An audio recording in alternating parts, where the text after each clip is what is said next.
Hey everyone, we're back for another UFWJ watch party today. Canada versus Finland, the marquee matchup prior to the tournament starting. This is the Team Canada game, and obviously for Team Finland as well. The game everybody had circled on their calendar as the marquee matchup of the preliminary round. Figured it would come down to the final day to decide first place in Group A. And as expected, both countries are 3-0 heading into today, having defeated the other opponents within the group: Latvia, Czech Republic, and Latvia, Czechia, and Slovakia. So both are 3-0 coming into today. Finland did have a shootout win in one of their games. Kasper Samontevell of East End with the shootout winner. So they have one fewer point than Canada, but it won't matter. Whoever wins this game will get first place in Group A, and that means they will face Switzerland in the quarterfinals on Wednesday. The loser of this game will face the loser of tonight's game, the late game between Sweden and Germany, who are playing for second and third place in Group B. So, big game, obviously, as far as the path through the quarterfinals and the medal round, and the distinction of being the top seed or first place in Group A, and obviously huge implications for Ultimate Fantasy World Juniors as well. There you see the standings through Sunday through day 6 of the World Juniors, or the Ultimate Fantasy World Juniors. And we had some movement. We had a lot of movement on Sunday. East End, all the way from third place up to the top of the leaderboard, at the top of the overall standings, only ahead of Valtakunja by a little over 5 points. Valtakunja gambled a little bit on Sunday. They started Juha Jatkola, I believe is how you pronounce his name, Finland's goaltender.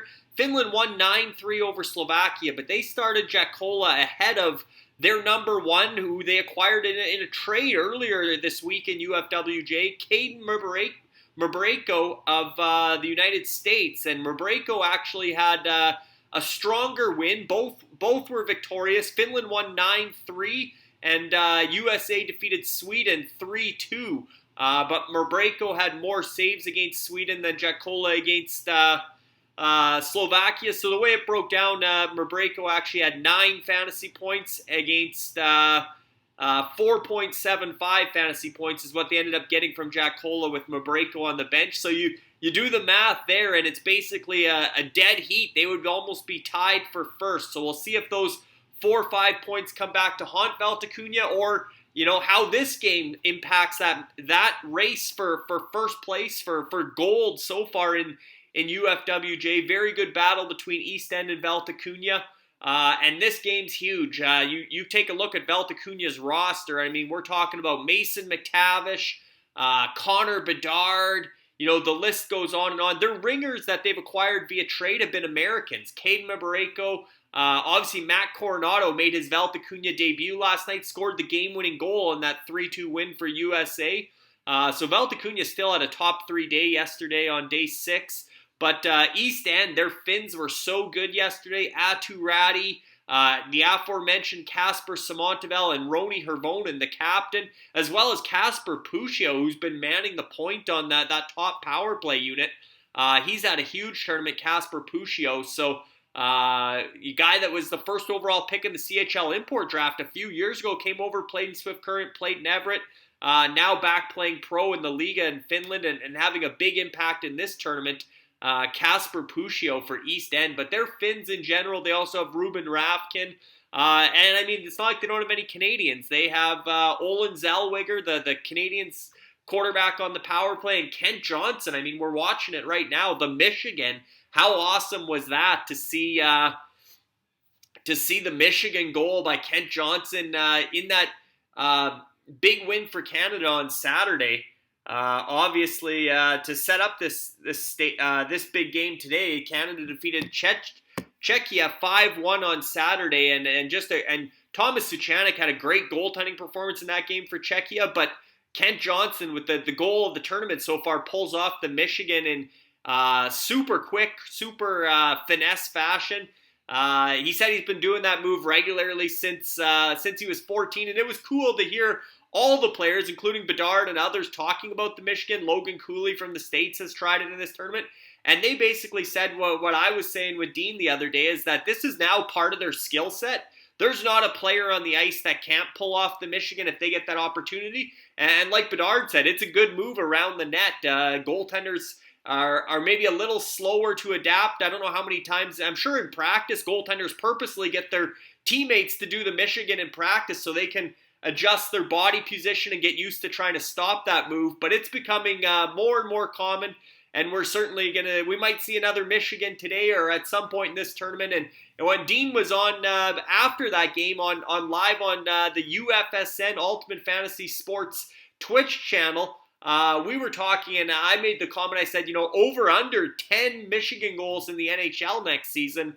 I'd be tempted to take the over, which, like I said, sounds crazy high, but guys like Svechnikov and obviously Trevor Zegras, and the list goes on and on. Kent Johnson's going to be the NHL for the Columbus Blue Jackets next year. I wouldn't be surprised if he scores on another one. So I don't think the Philadelphia Flyers will be scoring too many Michigan goals or practicing their Michigan move, their lacrosse goals in practice with Torts there. We all know what Torts thought of the Trevor Zegras Michigan. So maybe don't put any money on the Philadelphia Flyers scoring via the Michigan, but the rest of the countries will certainly, the rest of the NHL teams and the young talent coming up. It's such a young man's game.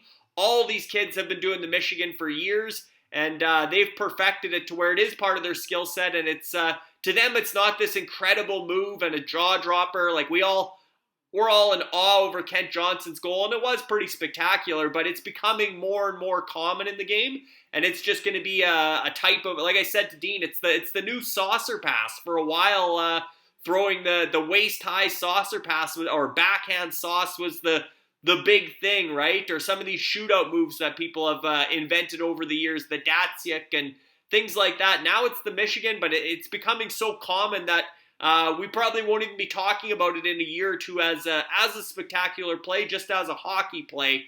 Unless Torts keeps giving it negative attention, then we might not be as high on it. But here we see the starting goaltenders for this big matchup between Canada and Finland. We got Dylan Garand, as expected, in goal for Canada. At the other end, no surprise there either. Levi Merilainen, Ottawa Senators draft pick versus a New York Rangers draft pick. So two drafted goaltenders. Both sort of mid-round guys, third and fifth round respectively in this game. But the goaltenders will be tested today, and this is going to have a playoff medal round feel because all expectations are if the barring any upsets in the quarterfinals, we're going to see a second game of Canada-Finland, whether it's the semifinals or the medal round, and likely another game of USA-Sweden, which was a 3-2 great game last night. Even though the U.S. was up 3-0, Sweden made it really interesting in the late stages, got it back to 3-2 and had some chances to tie it with the goaltender pulled in the final minutes. So I expect a similar game here. I think it's interesting because I actually picked Finland over Canada in my pre-tournament predictions for medals. I have Finland winning gold, and I just did that because they had the most returnees in this tournament from December, as well as the best ringer in Atu Räty, who has lived up to expectations for Finland and for East End. He's a big reason East End is in first place in the UFWJ standings. Atu Räty was the second overall pick in that supplementary draft last week, and he's been an impact player. He might be maybe Mason McTavish and Thomas Bordeleau might have more fantasy points to the tournament to date as far as MVP of UFWJ. But Atu Räty's been a consistent force for East End, and I expect that to continue today. Finland obviously wants Samuel Helenius. He's back in after being a healthy scratch, sent a bit of a message. He's a big body, physical presence playing with Brad Lambert. They want to see him get going in this game against Canada, where it could be a more physical game. And actually, I should mention that normally the tournament always aligns this way. Normally, we have great games on Boxing Day, the opening day. We didn't really have that this year. We had Slovakia against Czechia was kind of the marquee game of the opening day. We didn't have the big matchups because there was no Russia. And there you see right off the opening draw, we're talking physical play.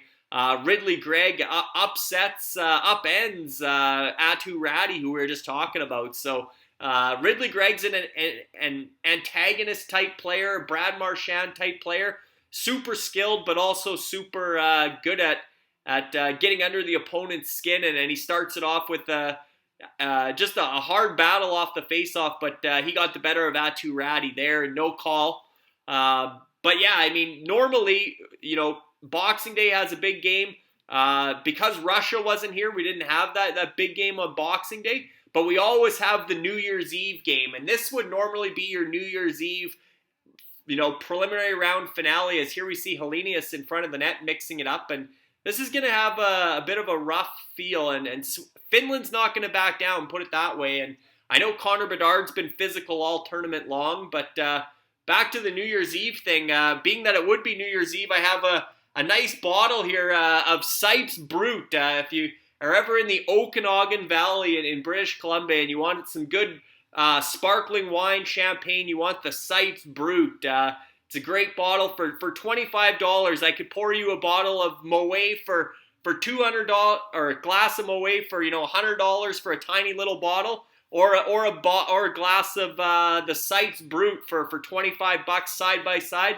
I'd almost bet you'd choose the Sipes over the Moet. It's a good sparkling if you like it, but we're not going to crack that today. Instead, we got the trusty water bottle because it's only 3 p.m. here in BC, so. And it's far from New Year's Eve. We're in the middle of August, so we'll stay hydrated with H2O instead. But definitely looking forward to this game, both for the UFWJ Ultimate Fantasy World Juniors and obviously the medal round implications for the World Junior Championship. And great to have everybody here. We see, Tony says it's 5 o'clock somewhere. The boss is watching, so we definitely can't take the cork out of that Sipes Brut. And I'm not the best at taking corks out, let alone trying to do it live on Twitch. That might be the most entertaining part of the show today if we tried that. But we'll stick to water and watching this game, which scoreless first couple minutes, but it's definitely got a faster pace than the other games we've seen thus far. For Team Canada, and certainly the physical element's been there. Everybody's finishing their hits, and again, this is sort of a measuring stick, if you will. Whether you finish first or second, like I said, you're going to be playing Switzerland or likely Germany, but possibly Sweden if Germany was to beat Sweden tonight. But if you were to lose this game and you got Germany, I mean, you're still going to be a heavy favorite on Wednesday in the quarterfinals. If that plays out that way, you'd get the quarterfinals would be the winner of this game against Switzerland, the loser of this game against Germany potentially, or Sweden, but let's just say Germany, assuming Sweden wins tonight. And then you'd have USA as the top seed in Group B against Czechia, and then you would have the winner of tonight's game, Sweden or Germany. Let's say Sweden wins that. They will play Latvia. So Sweden, Latvia, USA, Czechia on one side, and then likely, Canada or Finland is going to play Switzerland, and Canada or Finland is likely going to play Germany. So the big four, if you will, Finland's really working it around here. Good offensive zone shift. Again, Canada hasn't seen an opponent like this, nor has Finland, but Dylan Garand makes a couple early saves. He's been good in goal for Canada, but that quarterfinals, the big four expected to advance. Obviously, Canada and Finland, as well as USA and Sweden. Something the IIHF is doing that's interesting but a bit strange is after the quarterfinals, they're going to reseed based on preliminary round results. So it's not a true bracket. So even though Canada and Finland are in the same side of the bracket, they could face each other. They do a crossover for the quarterfinals, and then they might uncross over and go back where Canada and Finland could end up facing each other again in the semifinals instead of the gold medal game or bronze medal game.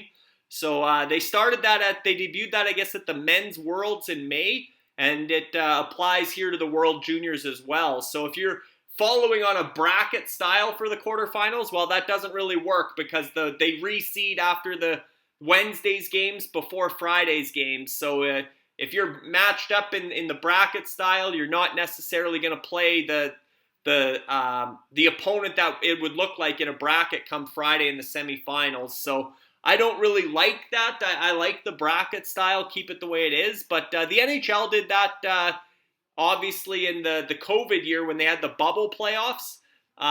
You won your division playdowns, and then they reseeded the Final Four. So the two, it could have worked out that year that two Eastern Conference teams were in the Stanley Cup final against each other, or two Western Conference teams. It was a weird COVID thing, and this isn't COVID related. It's just IIHF likes to keep us on our toes and change their rules as far as seeding and brackets go. So quarterfinals are a crossover.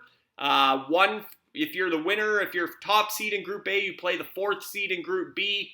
2 plays 3, that kind of thing. And then after the quarterfinals, normally, obviously, if you were seed 1 and you defeated seed 4, you'd play the winner at 2-3, but that's not necessarily the case. It goes back to the preliminary round and based on records, head-to-head, goal differential, all kinds of tiebreakers. So if all these countries end up with the same record, as far as Canada, Finland, Sweden, USA, after the preliminary round, then that's how they would reseed. So it'll be interesting to see on, I guess, after Wednesday's games, what the matchups are for Friday's semifinals, because it won't just be a simple bracket style matchup that we would expect from a normal tournament. But early on here, Finland's had the majority of zone time. They're up 4-0 on the shot clock, 5-6 minutes into the first period. As mentioned, Dylan Garand, goaltender from the Kamloops Blazers, CHL goaltender of the year, WHL goaltender of the year. He's been Canada's starter here ahead of Sebastian Cossa, who's a first-round NHL draft pick, mid-teens to the Detroit Red Wings. Cossa, who won the WHL championship with a shutout in the clinching game for the Edmonton Oil Kings, is the backup here. As he would have been in December, or as he was in December, Dylan Garand's stock is really on the rise for the New York Rangers, coming from the Kamloops Blazers. He's a guy that won the CHL Scholastic Player of the Year the year before. So he's great with his studies as well as his goaltending, and he's a student of the game, which is likely why he's improved as much as he has in his WHL career, and part of the Dan DePalma goaltending factory there in Kamloops. Shout out to Dan DePalma, the goaltending coach, the goalie whisperer in Kamloops. He's had guys like Connor Ingram, going way back, Devin Dubnyk, but there's been a good run of goaltenders there. I know Dylan Ernst didn't get drafted this year, but he could be a goaltender to watch in the years to come, and they've had a number of goaltenders. Dylan Ferguson, who's actually a UFFS entry draft last weekend, healthy scratch in Canada's opener, comes back. He's been playing on the top line with Mason McTavish and Connor Bedard, and he sure hopes he has the game's opening goal. It's pretty close, but I think maybe a bit of a homer in me, but I think that's going to count. I think it was right at the crossbar. I think it'd be hard to overturn that, but let's see what they decide here. Looks like Andrea's saying, oh, that's something different.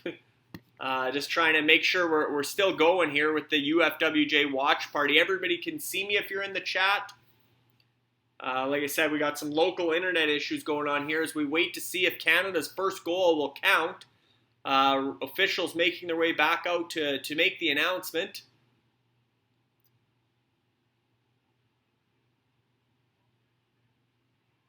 We've got a good goal, so there you go. Brennan Othman redirects the Olin Zellweger point shot to open the scoring on Canada's first shot of the game after Finland had a strong start. So Brennan Othman, like I said, first overall pick in the UFWJ supplementary draft for Republic of the Seven Seas.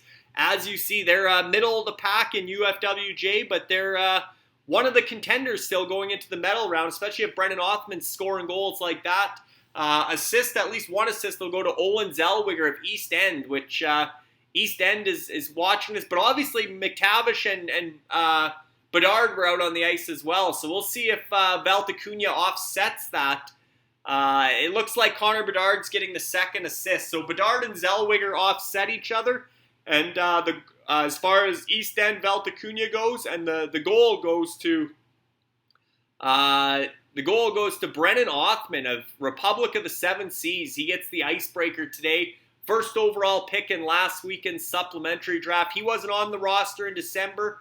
Earned his way here. Like I said, took some penalties in a pre-tournament game. Got healthy scratched for the opener, but he's been an impact player for Canada ever since. Obviously, the big hit on the other day on David Jirasek. That was an awesome body check by Brennan Othman. It really set the tone in that Czechia win over Czechia. But he's physical, but he's also got a great set of hands, great nose for the net as he showed there, and opening the scoring today for Canada against Finland in this preliminary round finale with first place on the line or up for grabs in Group A. Just making sure we're going here. Hopefully we are. I don't see any action in the chat, and I'm just checking my messages to make sure nobody's saying they can't see or hear me, but hopefully we're going. And certainly Canada didn't get off to a great start. They were down 4-0 on the shot clock. Possession was heavily in favor of Finland. And now Canada's got some momentum from that goal. As you've seen, Levi Merilainen just makes a big save on Lucas Cormier jumping into the rush. And yeah, sorry for the local internet issues here. We're having some network issues apparently in Kelowna today, and it cut out for a bit. But hopefully we'll be good to go for the rest of the watch party now as Brennan Othman gets Canada on the board. No real chance for Levi Merilainen on that one, and he's trying to settle in now as Canada continues to swarm Finland. Ridley Greig's in there, big save there by Merilainen. That's off Joshua Roy from the high slot.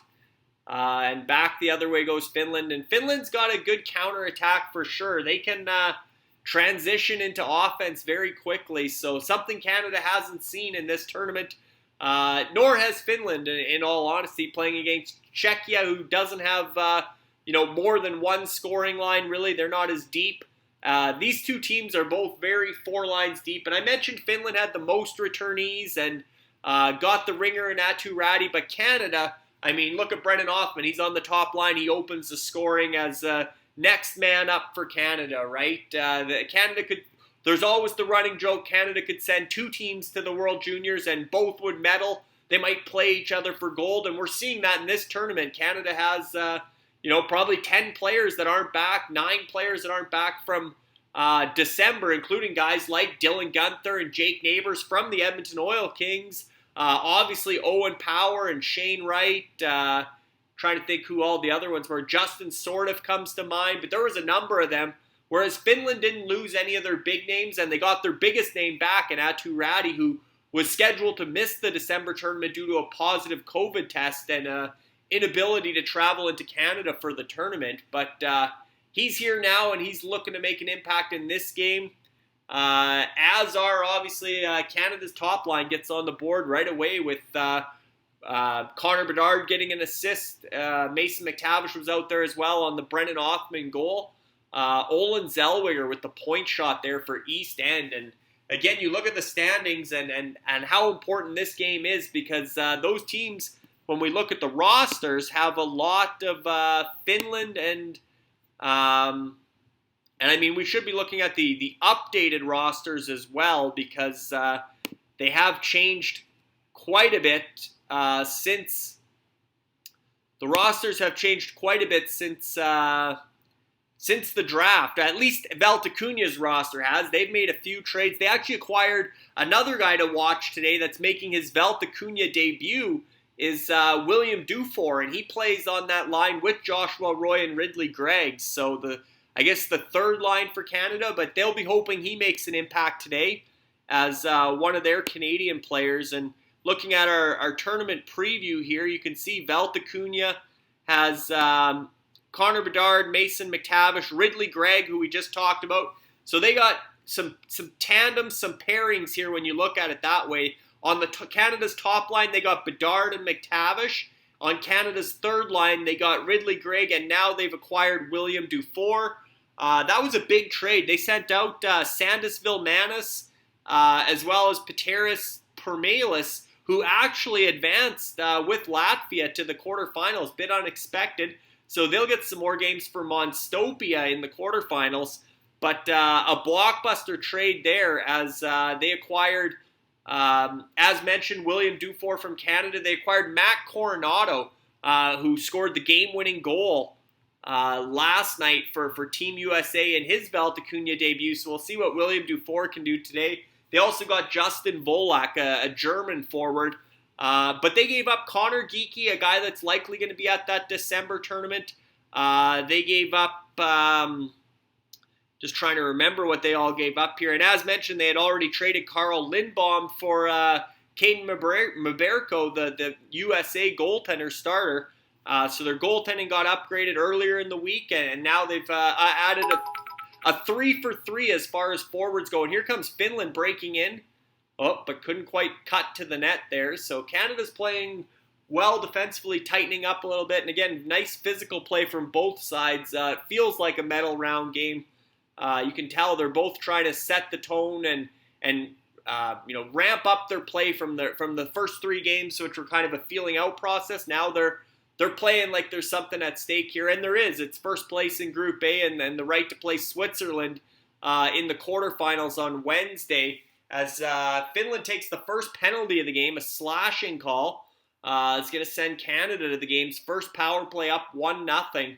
And again, this is a big moment in the game. If Canada gets it to 2-0, could be tough for Finland to rally back, although they do have the like I said, both these teams have four lines that can score and contribute. So you're never out of it when you got that kind of depth. But here we got Canada's big guns out there: McTavish, Bedard, Zellweger back on the point. Let's see who they have. The Stankoven's out there, Logan Stankoven, another Kamloops Blazer. And Kent Johnson, obviously East End's Kent Johnson is out there as well. Looking at that trade we were referencing while this power play runs, we'll see. Just trying to get some of these the internet issues has caused all the loads to be behind here, but I'll get that all loaded back up. We'll take a look at the 2 trades so far in UFWJ, both involving Val d'Acuna acquiring impact players from Team USA, defending gold medalists Team USA. They won. Obviously, the December tournament was canceled this year, but last January 2021, Team USA won gold. They have a number of returnees, and a number of them are now playing for Val d'Acuna, thanks to a couple trades in UFWJ. And we can check that out. There you see the standings. The 2 trades that we've seen so far in UFWJ, technical difficulties. One second here as Canada has to regroup and reload on their power play. The 2 trades we've seen so far, both involving Val d'Acuna. The first trade they acquired from, there it is, Tyson Forster of Elite Prospectia. Looks like he's put Canada up 2-0, converting on this power play. Goal mouth rebound by the looks of it. Tyson Forster, and he's a guy that when he gets hot, and he scored just ripped one from the slot against Czechia to kind of get the monkey off his back, and looks like he's got goals in back-to-back games here as Canada's celebrating. Yeah, cutting through the middle, that's Ridley Gregg of Val d'Acuna, splitting the D, loses control of the puck, but Marilainen can't quite control it either, and Tyson Forster crashing the net. Philadelphia Flyers draft pick from Elite Prospectia, who just unveiled their jerseys today. We'll take a look at those as well. Oh boy, that looks like a painful goal. His knee bent pretty hard around the post, and you can see he's half smiling, half wincing on that goal, but hopefully his knee held up because he had a knee injury. I believe it was a knee injury that kept him out of the World Juniors in December. That's why he was available in the first round of the supplementary draft last weekend, and Elite Prospectia took him with their first round pick. So Tyson Forster goals in back-to-back games for Elite Prospectia gets Canada up 2-0 on that power play. Finland started strong. They were up 4-0 on the shot clock. Now it's 8-6 in favor of Canada as a big pushback, and obviously Ridley Gregg of Val d'Acuna is getting one of the assists. We'll see who gets the other. Again, this game has a lot of significance for all the UFWJ countries, but especially those battling at the top of the the overall standings. There is no relegation in the tournament. UFWJ is total points from the start of the tournament to the end, so through to the medal games. On Saturday already. The World Juniors is a short tournament, ends on Saturday, gold medal game, bronze medal game, and it's total points for UFWJ. And here we'll see who gets the second assist, if anybody. Lucas Cormier of Anarchia. And Anarchia also has the goaltender here, Dylan Garand, with a 2-0 lead. So Anarchia's off to a good start today, getting an assist. Power play assist from Lucas Cormier. You get a bonus point for it being a power play point. And you got Dylan Garand looking good in goal, up 2-0. If you're Crown Sports and Entertainment, the ownership group, the management team with Arnie, Brent, and Jason Melnick with Anarchia, they're trying to get into the medal race, and they're definitely liking what they're seeing from their Canadian guys with Cormier and Garand. And Levi Merilainen, the other goaltender for Finland, is Republic of the Seven Seas. And they've actually, throughout the preliminary round, because they're really built for the future, they've been shopping Merilainen and haven't found a taker yet as far as somebody willing to give up a first or second round pick in December's draft, the annual draft, or one of a player off the protected list, or another goaltender maybe even, that'll be back in December, because Merilainen's a 2002, and this will be his final tournament. So the trade deadline's tomorrow night, Tuesday, August 16th, end of day is sort of the trade deadline. So we'll see if Levi Merilainen finds a new home in UFWJ, and whether today's performance for Finland helps or hurts his trade stock. But speaking of trades, here are the two trades we've seen to date this week in UFWJ. As mentioned, Valtacunia involved in both of them. They first acquired, back on day 2 of the tournament, they acquired Caden Maberko, who's been the USA starter, played well against Sweden last night. Even though he was on Valtacunia's bench last night, he's obviously going to be the American goaltender going into the quarterfinals, going into the medal round. They acquired him from Midgard in exchange for Carl Lindbom, who's a 2003-born goaltender from Sweden. Sweden brought 3 goalies. They got Jesper Wallstad, who's obviously a first-round NHL draft pick, their number 1 goaltender, and Kalle Klang, who had a shutout in his only start of the tournament. Lindbom hasn't seen any playing time yet, but because he's a 2003, he's, I guess, in the front of the line to be Sweden's starter come December, because Wallstad and Klang are both 2002 born.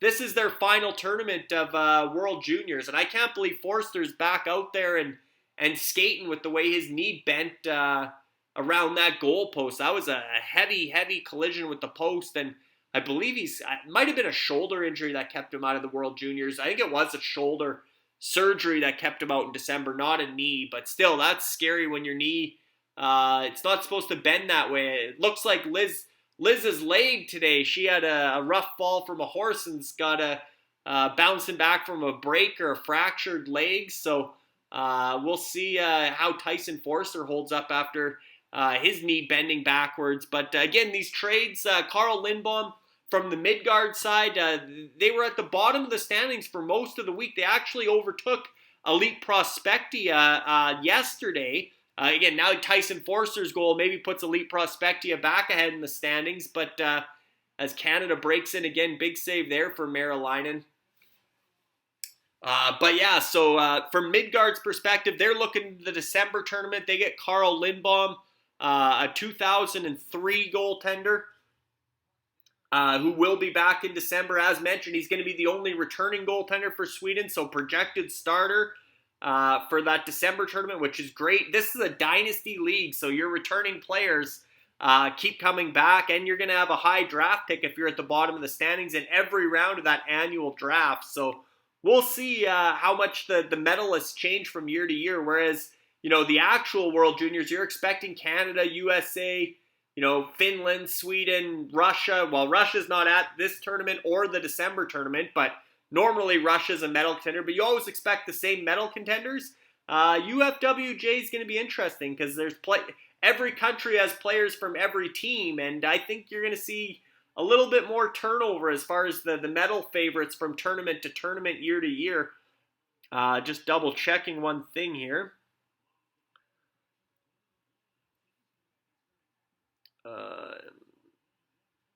Caden Mbereko is also a 2003 goaltender. So that was a tough trade to make, probably for Midgard, because they gave up a goaltender who's going to be back in December for the USA. And I mean, the fact he's been the starter here, he'll probably be the starter again in December. Although a guy like Dylan Silverstein probably was the projected starter for USA here, and he's not at this tournament. Not sure what the reason is.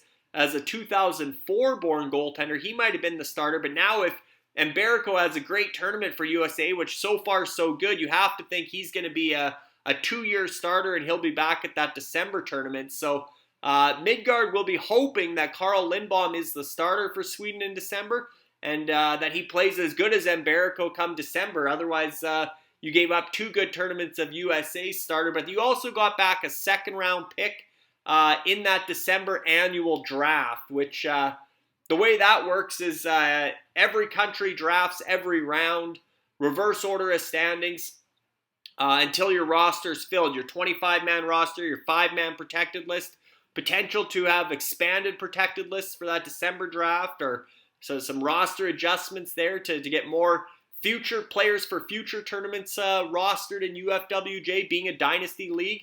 Oh boy, Connor Bedard, bar down, snipe, 3-0 Canada.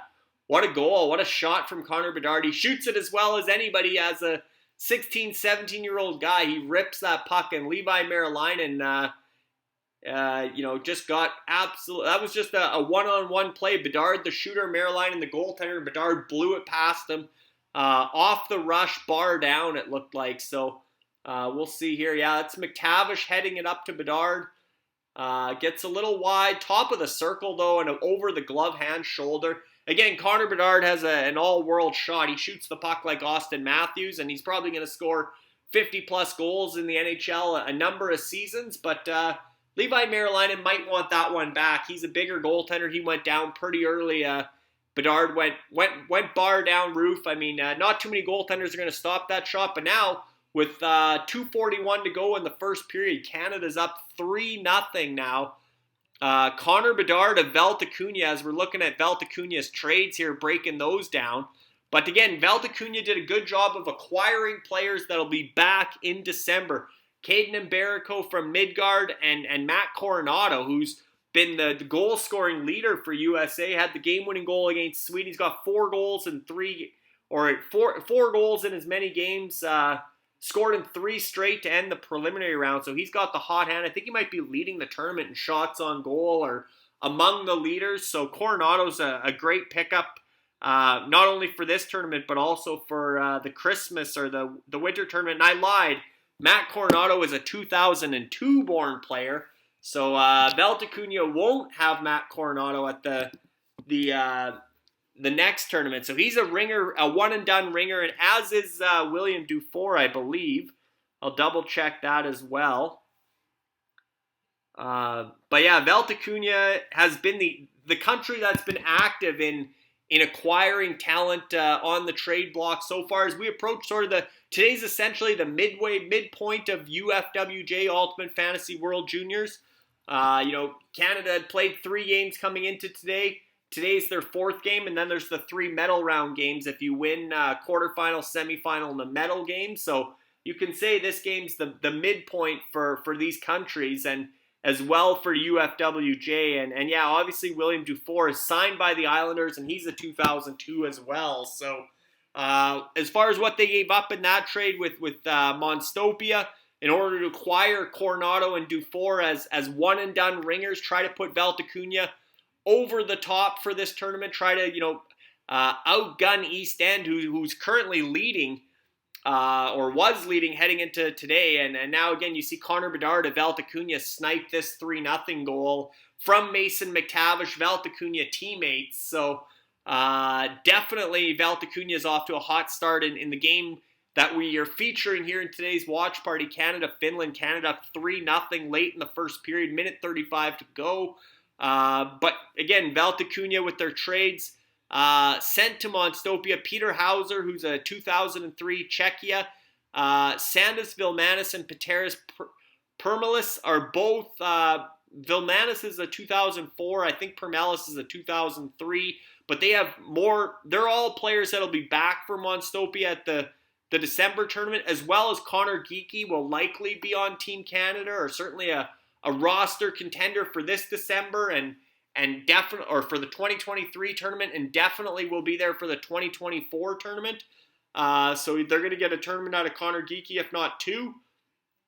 And then also a 2023 first round pick in there as well. So Monstopia will have 2 picks in the first round come December, and Valtacunia won't have a pick until the 3rd round. So they're lucky they're getting a guy like Caden Maberko, who will be back in December. They got their goaltender there. Obviously, a guy like Mason McTavish won't be back, but Connor Bedard will be there in December. It's still his draft year, so they got a little bit of present and future with Valtacunia, but they'll be losing some of their star power. Thomas Bordeleau won't be there. Mason McTavish won't be there. Who else are we looking at? Ridley Gregg won't be there. Landon Slaggert won't be there. So they'll have to rebuild, and Luke Hughes will be there. He's an 03, I think, or is he an 02? Let's see what Luke Hughes is. Some of these guys, because they have late birthdays in their draft class. Luke Hughes is an 03, so they're going to have, Bedard. They're going to have their top forward, Bedard, back. They're going to have their top defenseman back in Luke Hughes, and their starting goaltender back in Caden Maberko. So Valtacunia might be a contender again come December, but certainly in the present with Matt Coronado and William Dufour as ringers, 2002, their final tournament here. Oh, Finland's on the board, and it's Samuel Helenius. Late goal in the first period. They needed that from the big man. That's some anarchia on anarchia goal there. I don't know if Arnie's celebrating or not, because Samuel Helenius off the schneid, and he's been in the doghouse. Healthy scratch last game for Finland. Comes back, scores their first goal of the game to make it a 3-1 game. A lot better going in the intermission 3-1 than 3-0. Gets a pass in the slot. Way to take it off the skate to the stick, and kind of a chip shot up and over Garand. But obviously Dylan Garand is Anarchia's goaltender, and Samuel Helenius, going back to December when Finland had played 2 games in those 3 days, Helenius was leading the tournament in scoring and looking like he was going to be such a big impact player for Anarchia and for Finland. He hasn't had a great tournament. Well, now he's on the board, scoring on his Anarchia teammate, Dylan Garand. The only assist to Kelly Väisänen. Not sure who has Väisänen in UFWJ, but certainly a big goal for Anarchia. Even though it's against Garand, I think they're happy to see Samuel Helenius on the board. As we take a look at the standings again with UFWJ, you're seeing, Anarchia in 6th, but they're only, 14 points out of 4th place, so they could certainly move up the standings with, we got Cormier's on the board today. Now Helenius is on the board, and you got Dylan Garand leading 3-1 in goal. So all in all, this has been a good first period for obviously for Valtacunia. With we talked about Ridley Gregg, we talked about Mason McTavish, Connor Bedard. The list goes on. Valtacunia is having a great first period, but as is Anarchia so far. So they're probably the 2 countries in UFWJ that are benefiting the most early on in this game, as Finland tries to push to dying seconds of the first period. Shots are 10-10, so pretty evenly played period. Finland started strong. Canada obviously had a big pushback with 3 straight goals, including a power play goal from Tyson Forster of Elite Prospectia, and then Finland gets a late one back from Samuel Helenius of Anarchia. So fun first period here with 13 seconds to go. Face off in Canada's zone. But just getting that 1 goal for Finland will give them a lot of confidence going into the intermission, and they're far from out of this game, that's for sure. It's not going to be a blowout as Kent Johnson blows through the neutral zone. But that'll do it for the first period. So 3-1 Canada after the first period. Shots are 10-10, or it looks like they might be calling something here with 0.3 seconds left. So we're not quite done yet, but we're close. But again, Valtacunia has been aggressive. They've made the only 2 trades as far as being a buyer in UFWJ ahead of tomorrow's trade deadline, acquiring, Caden Maberko as their starting goaltender and a couple 2002 born ringers in Coronado and Dufour that they hope will be enough to overtake East End now that East End has risen to the top of the standings with a huge game from Finland yesterday. No East End players in on that Finland goal. So East End, Craig Button, Dean Millard, Ian Constable, they're cheering for Team Canada, no doubt about it. They're all Canadians and, big supporters of Hockey Canada in general, or of the national team and these junior players. But at the same time, they almost got to be rooting for Finland to at least make a game of it, because they got a handful of Finnish guys. We talked about, you take a look at the East End roster, and they haven't made any trades yet. This is their roster coming into the tournament, and it's stayed the same. And this roster, without any trades, without any additions, is in first place. And you go up and down, obviously, you look at the Finns first, I guess. There's 5 of them. You got Atu Räty and Roni Hirvonen. They're line mates. Hirvonen's the captain. Räty's the ringer. Second overall pick in the supplementary draft last weekend for East End. Those two are a 1-2 punch on Finland's top line. Quiet first period for them. Kasper Samontavel might be the best, or one of the best Finnish forwards in this tournament. He had the shootout winner. He's had a couple other real high skill plays. A guy going back, I always kind of relate back to Hlinka Gretzky Cup, but actually as an underager at the Hlinka Gretzky Cup a few years ago now. He led that tournament in scoring. He was a real hotshot prospect for Finland. Believe he was hurt in his draft year and slid down. The LA Kings stole him in the 4th or 5th round as a undersized, smaller forward, but super high skill, and he's showing it in this tournament. They also have, as mentioned, Kasper Puccio and Ruben Rafkin on defense. So they're loaded with Finns, and they got some good Canadians as well, obviously, with Kent Johnson and Olin Zellweger kind of leading the way. But when you think about Canada, now you got to think Valta Cunha. They got the top guys, 2/3 of the top line with Bedard and McTavish, and then 2/3 of the third line with Ridley Gregg and William Dufour. So that's going to bode well for Valta Cunha. But again, it's kind of Canada versus Finland when you look at Valta Cunha versus East End. Even though East End does have Kent Johnson and Olin Zellweger, they're loaded with 5 Finns, and that's going to be they're going to go as Finland goes into this medal round for sure. With Slovakia missing the medal round, that's a bit of a tough one for East End here, because they had 2 of Slovakia's best players, including their captain, Ryan Petrovicki, who's been just an ice time monster. A scoring system in UFWJ awards points for time on ice, and Ryan Petrovicki has been huge for Slovakia, but his tournament's over now, as is Adam Sikora, probably the number 1 forward for Slovakia, with Juraj Slavkovsky and Filip Mazar not at this tournament. And Dalibor Dvorsky, is a real promising player for the 2023 draft, but in this tournament, Sikora was probably the best Slovakia forward, and he's not going to make the medal round either. So tough losses for on both those fronts for East End. They're going to miss a couple Slovakia players going into the medal round. If you have Slovakia or Austria players, go-to guys, they're top players, you're not going to get as many games played out of them, and that's going to be a big factor going into, potentially 3 more games, or even just 1 extra game from Petrovicki and Sikora, because everybody expected Slovakia to at least make the quarterfinals, and for Latvia to be the odd man out in Group B. But now Latvia pulls the stunner, which Scoreway, we haven't talked much about Scoreway. Don't forget about Scoreway here. They're over 200 fantasy points in the standings. They're in 3rd place, but they're within striking distance of, we're talking a lot about East End and Valta Cunha, but Scoreway's right there, currently in bronze position, but they could sniff some gold as well. And when you look at Scoreway and you talk about Latvia, who's benefiting most from Latvia, it's got to be Scoreway, or certainly among the biggest beneficiaries when you look at their roster, because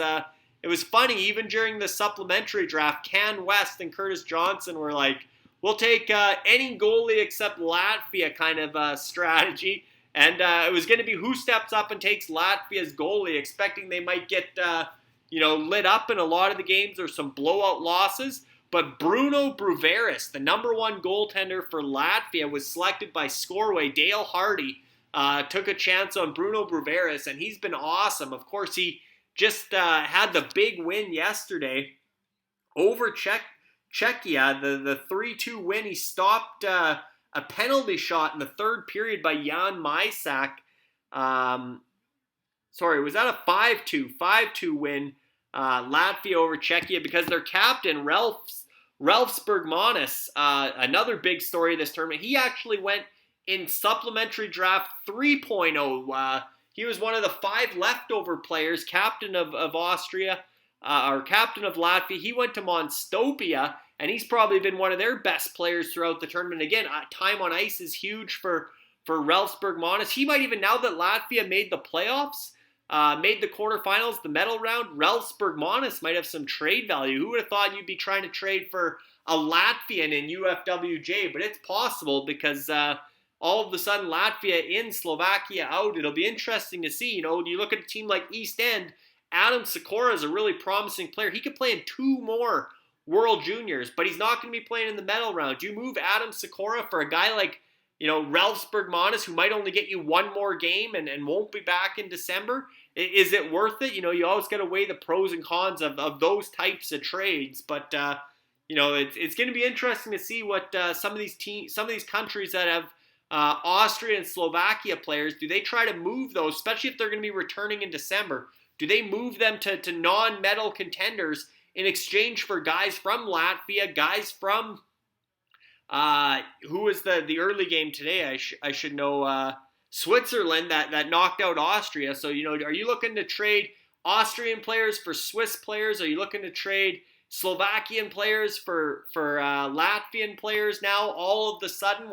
How important is that extra game played going to be when you look to the medal round and the quarterfinals? And of course, those teams aren't going to be favored going into the quarterfinals, and they might get blown out, or but any points for time on ice, etc. There's no plus minus in UFWJ, so you don't have to worry about them getting negative points. It's only going to be positive. So very interesting to see what the trade strategies are the rest of today, throughout tomorrow, leading up to tomorrow night's trade deadline for UFWJ.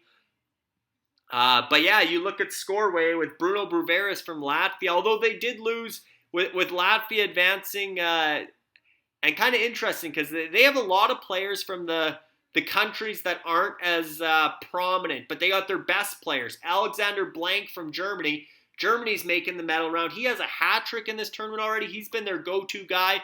They had Senna Peters from Austria, who's been Austria's go-to guy, but of course they lost to Switzerland today, so Senna Peters is out of the tournament. They had Alexei Mikluka, I think's his name, a guy that I actually quite like. He's played in the QMJHL as an import the last couple years, but he's from Slovakia, and he's out of the tournament. So they've lost some guys here, Scoreway, which maybe opens the door for, somebody else to take a run at a medal. If Scoreway's down, a number of bodies, who's going to step up and potentially challenge them for a spot on the podium in UFWJ. But, again, we talked about East End and how important this game is with Finland. Their goaltending, they had Sebastian Ranicets, again, with no relegation in this tournament. That's a tough one because he's been so good for Austria throughout the tournament, and now they won't get any more games from Ranicets. So Nikita Kapp has been sort of the 1B behind Florian Bugel for Germany, so I'm thinking Bugel will probably play their quarterfinal game and probably play against Sweden tonight. We'll see. They might go back. Quapp had a really good game in his only start, so he might get another start in this tournament, but if not, Florian Bugel's been the go-to guy for Germany, and obviously Brett Brochu's number 3 on Canada's depth chart. So does East End step up and go get Levi Marilainen, or I seen Jesper Wallstad, Monstopia, because they traded away Matt Coronado, who again was a 2002, won't be back in December. Now Monstopia, as a seller, has put Jesper Wallstedt on the block. So do we see East End, because Sebastian Ranischetz isn't in the medal round with Austria, do we see East End step up and take a run at whether it's Merilainen from Finland and put all their eggs in the Finnish basket, or Craig Button predicted Sweden to win gold? He had Sweden as his prediction pre-tournament. He said he might change that after the preliminary round, maybe depending what he thought of that performance against USA last night. But if they're still high on Sweden and Craig Button had them as the gold medal winner, everybody knows Jesper Wallstedt is the number one goaltender in this tournament, highest profile goaltender in the tournament. Does East End take a run at Jesper Wallstedt? And what is the price to pay to get a guy like Wallstedt? Are you looking at Charlie Stramel or Adam Sikora or both those guys? Guys that are going to be 2, 3, 4 year, 3-year guys at UFWJ. Obviously, Monstopia would want a big package back in order to trade a guy like Jesper Wallstedt. You've seen what they got for Matt Coronado and company, William Dufour and Justin Volak there as well. But it'll be interesting to see if East End does address goaltending with Sebastian Ranischetz not making it to the medal round with Austria. Just double checking one more thing here, but definitely can't wait to see what kind of trades we see potentially over the next 48 hours, or I guess less than 48 hours, 36 hours, whatever you want to say, by midnight Pacific or midnight Eastern tomorrow night. End of day, however you want to say it. So there could be some interesting trades, that's for sure, in UFWJ, with Monstopia now an established seller, and the big ticket Jesper Wallstedt there. And again, Scoreway hasn't made any moves yet either. And if Monstopia, who's currently in 4th place, if they're a seller, then who steps up and becomes a buyer to challenge the big three of Valtakunya, East End, and Scoreway? Or is it a 3-horse race coming out of the preliminary round heading into the medal round? But even if it's a 3-horse race, which one of those horses wants to win gold? And the way it works, you win gold, you get 50% of the prize pool. Silver gets 35%, bronze gets 15%. And Dean says there only seems to be one buyer right now, and ain't that the truth? Valtakunya, the only buyer so far. And Dean also noted that Lucas Cormier had his assist taken away. They gave it to Ronan Seeley of Elite Prospectia. So Arnie won't like that. Anarchia loses an assist for Lucas Cormier, goes to Ronan Seeley. Although, I'm trying to remember that goal, if that was actually, I thought Cormier did have the touch there, but maybe it was Seeley. So again, with UFWJ and with the WJC scoring, we do next day updates, and it's probably a good thing, because especially when you got time on ice and shots on goal, those categories change overnight in IIHF scoring when they review everything. So again, obviously some European officials probably take a look at it as well, different time zones. But we get the next day scoring, so we'll see how that shakes out, if it's Cormier or Seeley. But for now, Elite Prospectia gets the assist with Ronan Seeley. But again, only one buyer thus far. Do we get more buyers? Does Scoreway step up to take a run at the two front runners in East End and Valtakunya, or does East End make a splash with a goaltender or maybe another ringer somewhere on that roster? But they're in good shape to be at the top of the standings without doing any buying yet. It's pretty impressive, obviously, but this game might determine how they approach the trade deadline, because that first period probably comes out favorable for Valtakunya. I mean, again, we don't have live scoring in UFWJ, but they're within 5 points, and you look at Bedard and McTavish and Ridley Gregg getting on the board in that first period.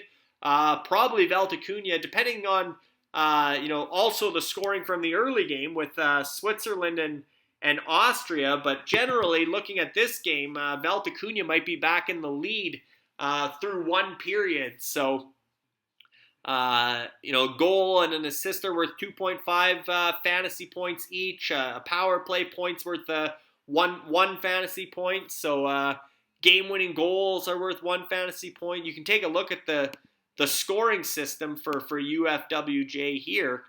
There you see the scoring system. And again, time on ice is a very interesting stat in the World Juniors.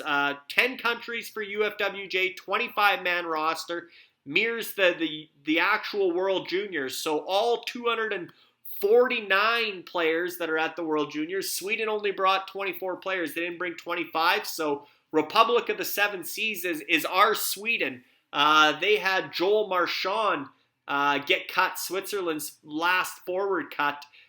So therefore they had one fewer forward as well. But nonetheless, they have a 24-man roster, Republic of the Seven Seas, same as Sweden. But when you look at 249 players at the World Juniors, all of them are on active rosters in the Ultimate Fantasy World Juniors. Then all of a sudden, time on ice. Dean had a great tweet today, Dean Millard. If you're not following him, at Duck Millard, he's live at the World Juniors. He's been there for every game so far, or most of the games.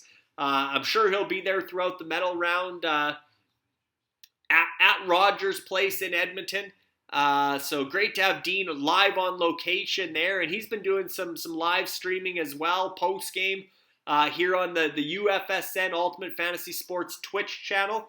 But where was I going with that? But yeah, Dean had the tweet today. He put out saying, only because of UFWJ is he on pins and needles for a Switzerland-Austria game. Switzerland-Austria was the early game today.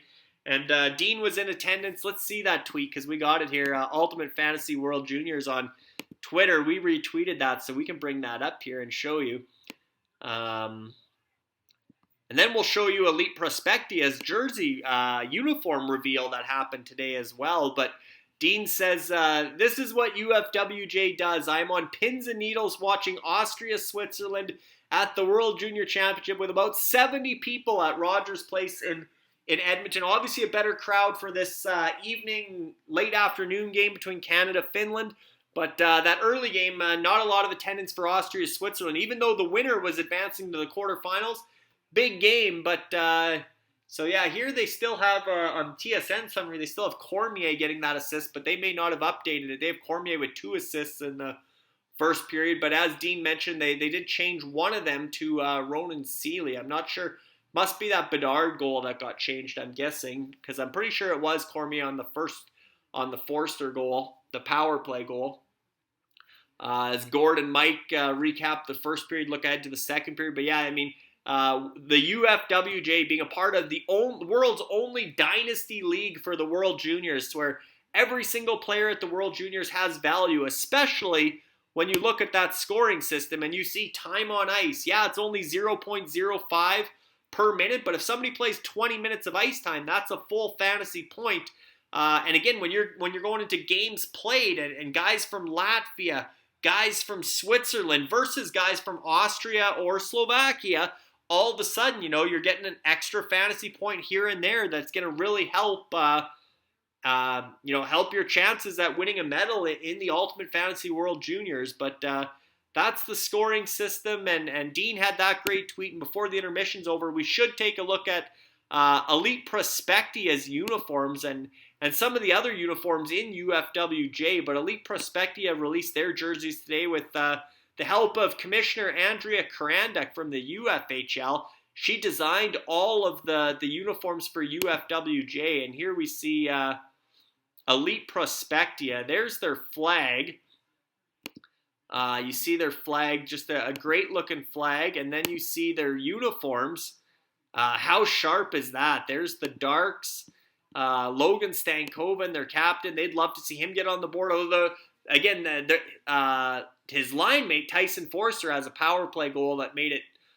He currently has the game-winning goal. He had the 2-0 goal. Canada's up 3-1. So if this score was to stand up, second period's underway now, Tyson Forster would have the game-winning goal. But I doubt we've seen the last goals in this game. It's a lot of offensive firepower. And here's the white jerseys for Elite Prospectia. As you recognize the logo, obviously Elite Prospects, huge, very important partner for us. Oh, there it is. Canada's got another one. Rebound goal. Levi Marilani made a good first save, but Ridley Gregg crashing the crease. Again, he had the assist on Tyson Forster by driving the net. This time he gets gets the rebound, and Ridley Gregg of Valtacuna's having a big game here. Canada versus Finland in UFWJ, Valtacuna East End, really dependent somewhat on this result, and the point shot gets through. Ridley Gregg pounces on the rebound in the slot, and that was Zellweger with the point shot, so everybody can celebrate there. East End gets the point shot assist from Zellweger, and Ridley Gregg gets the goal, and they both had shots there too. Again, you're looking at that scoring system with .25 for a shot on goal. Well, Zellweger had a shot, although it looked like Joshua Roy tipped that, so that shot might go to Joshua Roy, not to Zellweger on the deflection. But nonetheless, Ridley Gregg gets the goal, 2.5 fantasy points. Zellweger gets an assist, 2.5 fantasy points, as does Joshua Roy of Can West. So Can West on the board, thanks to Joshua Roy there. But yeah, you got to love those jerseys for Elite Prospectia. And like I said, just a great partnership that Ultimate Franchise Fantasy Sports and the Ultimate Fantasy Hockey League, UFHL, has with Elite Prospects. Peter Sivner, Ed Palumbo, Rob Love, the whole team at Elite Prospects. We're very happy to be partnered with them. They power all the player profile data on the UFFS hockey platform, hockey.uffsports.com. And certainly big partners here with, they own one of the countries in UFWJ, Ultimate Fantasy World Juniors, and they unveiled their branding today with their uniforms, and they look as good as any. And again, Fantasy League for the World Juniors, okay, maybe you have a player pool where you just pick, the top 10 players each or something. No, these are 25-man rosters, 5-man protected lists for players for future tournaments, Dynasty League for the World Juniors, and now we're talking branding, uniforms, social media presence. The list goes on, and Joshua Roy did have the deflection there, so he'll get the first shot, and Ridley Gregg cleans up the rebound. 4-1 Canada early in the second period. That's a big goal for Ridley Gregg and Canada. And Ridley Gregg's going to be an Ottawa Senators second round or late first round pick for the Ottawa Senators a couple years ago. And he's going to be a guy that might be a third line center in the NHL, maybe sometimes second line center, but Ottawa's got such a bright future, and he's all of a sudden a big part of that by the looks of it. And I wouldn't be surprised if he's playing in Ottawa sooner than later, because he's a very mature player. He's got that tenacity, that drive, and a coach like DJ Smith. I mean, he's going to fall in love with Ridley Gregg. That's DJ Smith's kind of hockey player right there. And Ottawa's really built that type of team. They also have Zach Ostapchuk, who's playing on Team Canada. He's the extra forward in the lineup here, so you won't see much of Zach Ostapchuk, but he's also a second-round pick of the Ottawa Senators, another big power forward. Ottawa is going to be a very deep, very hard team to play against starting this season. I mean, no joke. They traded for Alex DeBrincat, traded for Cam Talbot. They've put in some. Pierre Dorian's probably he's the front runner for GM of the year next year already. He's having probably the best offseason of any NHL general manager. Obviously, unfortunate to hear the news of the passing of Eugene Melnyk, somewhat surprisingly, before the draft. But Pierre Dorian has stepped up as GM and really helped Melnyk's legacy with the Senators heading into next season. Suddenly, potentially a playoff contender, and not to get too far off of UFWJ, but we talk about that Atlantic division in the NHL and how much better it's getting. We got the same thing happening in the UFHL with the Gretzky division, a division that was weak a few years ago, or a couple seasons ago, when we did the realignment auction. Oh, here we go. They're digging for a rebound under Marilainen, but he's managed to squeeze that one.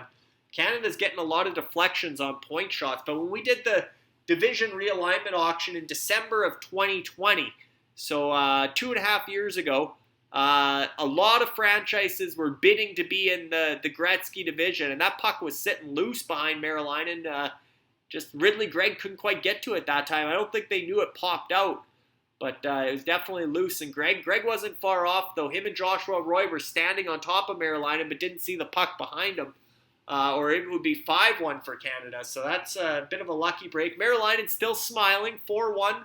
Almost just over 3 minutes into the second period here. But again, Finland's not out of this, especially if they start getting some power plays. If they can draw some penalties, we all know East End's hoping for that. We've seen Finland's power play put up a number of goals, score a number of goals, including they had 4 or 5 goals against Slovakia on the power play. I believe it was 5 out of the 9 were power play goals. So East End's hoping Canada takes a hooking penalty here or something soon to get their big Finn guns out there and hopefully make a game of this. If you get 4-2 on a power play, it's a different game in a hurry. But right now, 4-1 Canada thanks to Valtakunya's Ridley Gregg. But as mentioned with that Gretzky division, in the UFHL, the Ultimate Fantasy Hockey League, our version of the NHL, 32 franchises, 23-man active roster, 50 contracts, or 27-man protected list. Basically, every single NHL player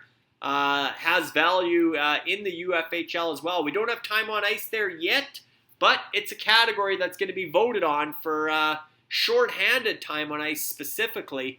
In the next month, we're doing our off-season owners meetings, and that's one of the topics is shorthanded time on ice.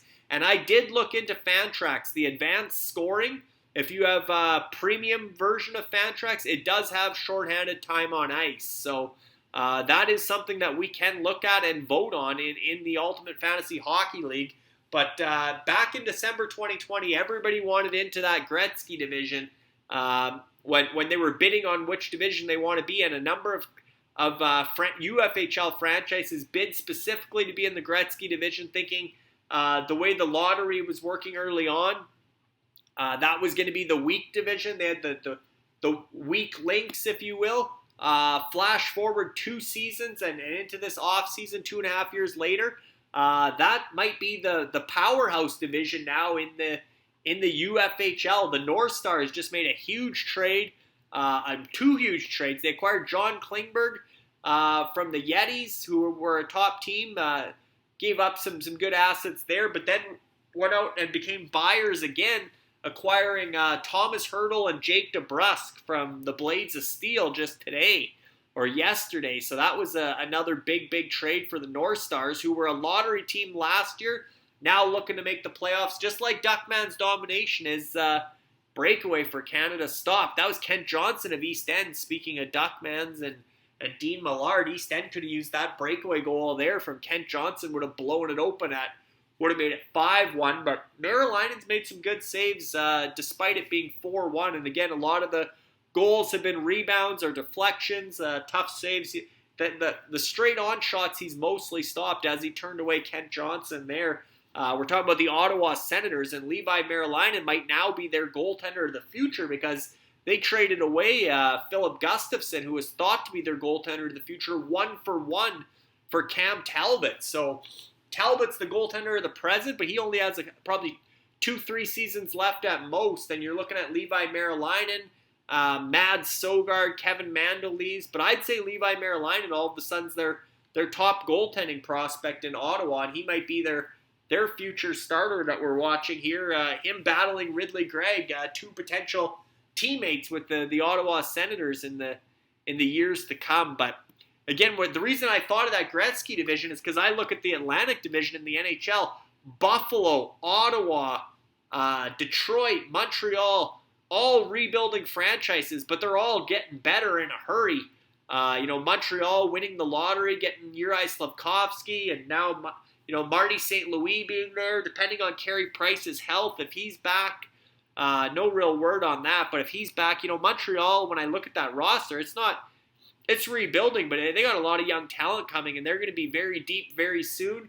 Detroit, dipped into free agency. Stevie Yzerman did, and you can tell he wants the Red Wings to be competitive. Oh, there's a turnover. Almost close call for Finland there. Dylan Garand able to keep that one out. Bad bounce for Canada, but shots are 18-10 in favor of Canada kind of midway through the second period here.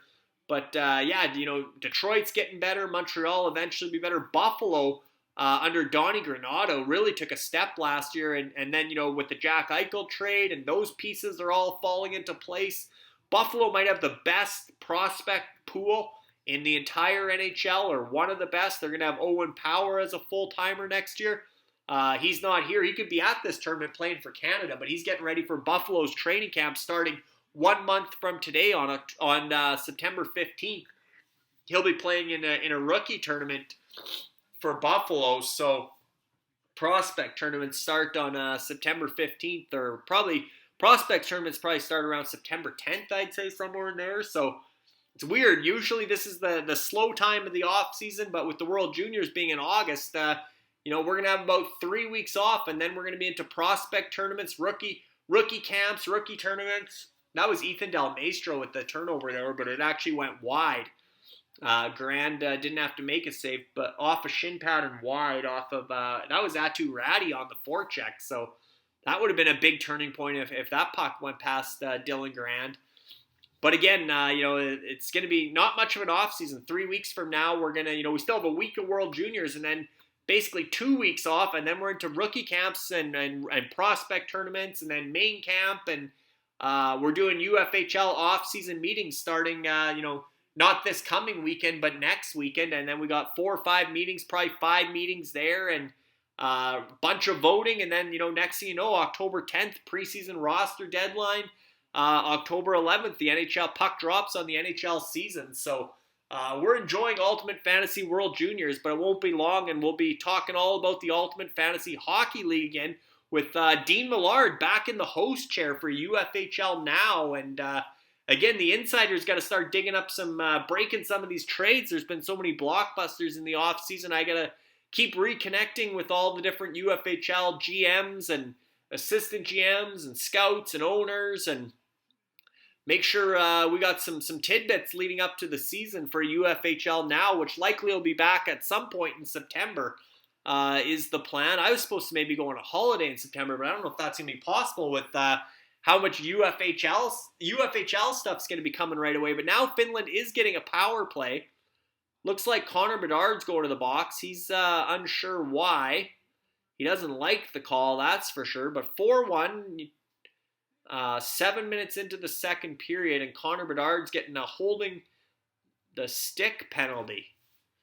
So Finland's first power play of the game. East End, no penalty minutes aren't a category in UFWJ, so I'm not sure where that penalty was here. Let's see. Puck's bouncing through. Yeah, he took the stick away. I guess that's a penalty if you grab the opponent's stick and skate away with it. Probably a penalty, man. Bedard's probably saying he let go of his stick as soon as he touched it, but when you're guilty and you're skating around with somebody else's stick in your hand, that counts as holding the stick. So here we go, Finland's first power play of the game, and Finland's 8 for 13 on the power play in this tournament. Like I said, I think they had 5 power play goals against Slovakia yesterday. So this is a big potential turning point. Again, they're big guns, Atu Ratty, Roni Hirvonen, the captain, Kasper Puccio. This is the all East End power play here. I'm sure Kasper Samontavel's out there.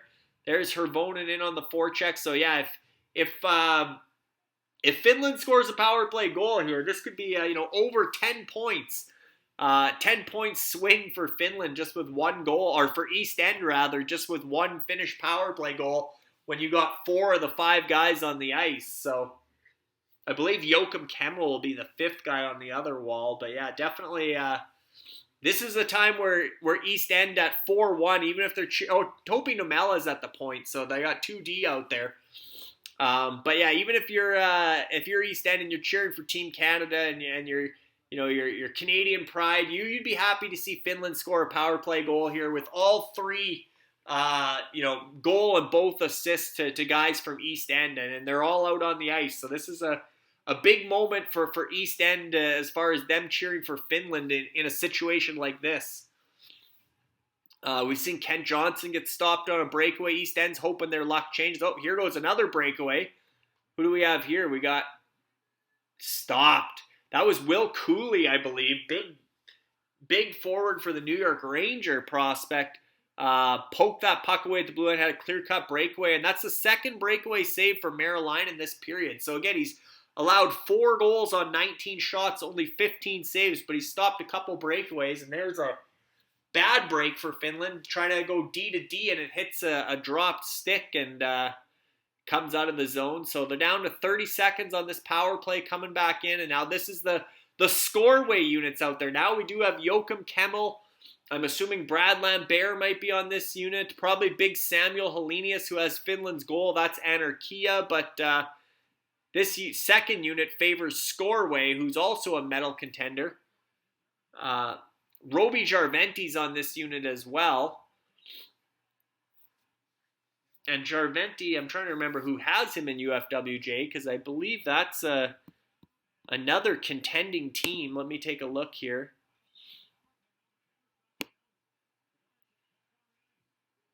Who has Jarventi?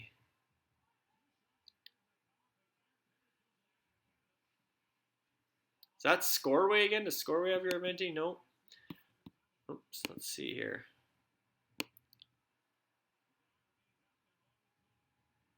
Oh, I know. Let's not forget about UCAN Republic. That's who has Roby Jarventi. Another Ottawa Senator. I mean, look, talk about Ottawa Senators of the future, and we talk about Marylainen, but from Finland, they also have Roby Jarventi, who played in the AHL with the Belleville Senators last year and had a strong North American pro debut for Roby Jarventi. He's on that Finnish power play for UCAN Republic, who got the shutout from Kelly Klang. They went with that American goaltending tandem, thinking Remington Koppel or Andrew Oak would become the starter for Team USA.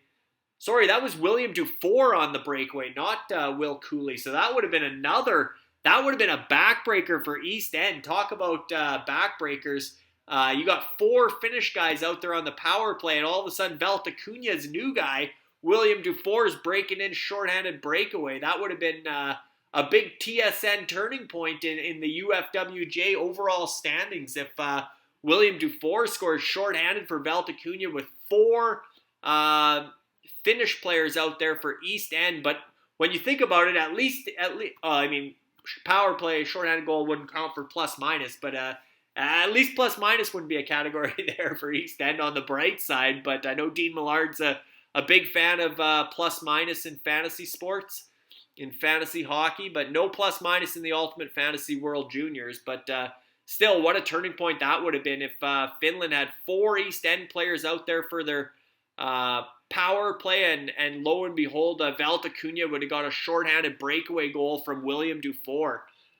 Didn't happen, and now Kent Johnson's back on the puck in the offensive zone for East End, and not to focus too much on those two countries, but they are 1-2 with a bit of a gap on Scoreway in the UFWJ overall standings, sort of the battle for gold through the preliminary round anyway. As mentioned, East End had a big day yesterday thanks to all those Finland power play goals, overtook both Scoreway and Valtakunya to jump to first place from third. And again, there's William Dufour getting stopped by Levi Marylainen. So big chance at a turning point there. If 5-1 Canada would have, especially a shorthanded goal, would have been a backbreaker for East End a little bit, but obviously for Finland as well. But Levi Marylainen comes up with second breakaway save of the period. He stopped 1 player from East End, Kent Johnson, then he stops 1 player from Valtakunya, William Dufour. So great job by Levi Marylainen to keep it a 4-1 game, even though he's allowed 4 goals thus far. Yeah, Dean says too, he says, Bedard took the stick. Yeah, hard to argue that one, but big save by Levi Marylainen there. So really, now what happens? Now we're 4-1, a little past the midpoint of the second period. Finland's had a power play. I don't think they had a shot on that power play, or certainly didn't have a good look. Best chance of the power play was William Dufour shorthanded for Canada on breakaway. And there, Kent Johnson following up on a rebound chance off Stankoven. He got a rebound with a good look and couldn't quite lift it over Marylainen. So Kent Johnson, he's had a number of chances throughout the tournament. Mason McTavish has sort of outshined him as guys that are going to be in the NHL next year, but from Team Canada. But Kent Johnson's around the net. He's the franchise player, or one of the franchise players as far as Canada goes for East End. So they'd love to see one of these go in for Kent Johnson. Stopped on a breakaway, couldn't get the puck up and over Maryland there. So Valter Cunha is getting the better of East End in this game so far. Shots are 24-13 Canada with 8:41 to go in the second period. As Finland regroups in their own zone and tries to get some offense at even strength, something off the rush, something off the forecheck. Big Samuel Helenius had the one goal, the lone goal for Finland for Anarchia, but otherwise it's been, Brad Lambert's had a quiet tournament. He scored in the opener. Finland's first game, Brad Lambert scored, and people are like, oh, he's gonna have a big tournament again. Winnipeg Jets, first round pick. Lots to prove in this tournament, but he hasn't had a great tournament outside. Here he comes, though, off the rush with Helenius. Stops on a dime inside the blue line, gets it down low to Helenius. See if this line can get going again for Finland. But I think they're changing. That was the end of a shift, so they're heading off. But Brad Lambert for Scoreway, he did score in the opener, but he hasn't done much since for Finland. Joakim Kemmel's been good as the other Finland first round forward from this year's draft, 17th overall to Nashville, and he was a faller too. Both Kemmel and Lambert were fallers. Going into the draft year, everybody thought, oh, here's another William Dufour again on a breakaway for Canada. Can he make this one? No, Maryland stops him again, but Valter Cunha racking up the shots on goal here anyway with Ridley Gregg and William Dufour wreaking some more havoc out there for Team Canada. Ronan Seeley, point shot, nice save there by Maryland off the one-timer. Ridley Gregg on it again, though. What a performance he's having today for Canada. And there's Dufour. Oh, backdoor attempt for Joshua Roy, nets off. But yeah, definitely William Dufour is making an impact in his Valter Cunha debut. He's had a couple grade A scoring chances in this second period, as has Ridley Gregg, who scored the 4-1 goal for Canada. He's been all over it this period. Dean must like Ridley Gregg as a Brandon Wheat Kings captain, but doesn't like him as a Valter Cunha player today as far as UFWJ goes. So mixed emotions about Ridley Gregg, the Brandon Wheat Kings star that's playing for Valter Cunha in this tournament. And yeah, for a big man, that's why William Dufour went from being a 4th, 5th round pick for the New York Islanders to if they redrafted, he'd be a first round pick in that draft year. And the reason is he's improved his skating immensely. A big, strong guy with good wheels for his size. So Lou Lamoriello and Lane Lambert and the New York Islanders have a promising power forward with William Dufour. They already have a guy like Kiefer Bellows and Oliver Wahlstrom developing there as first-round picks that they hope will take a step this year and score 30 goals in the NHL. But they have William Dufour coming as another big body guy that can drive some offense. And he looks like a man among boys in this second period with his size and his strength. And again, his skating's improved a ton since his draft year, which is why he's now on Team Canada and a really promising prospect for the Islanders.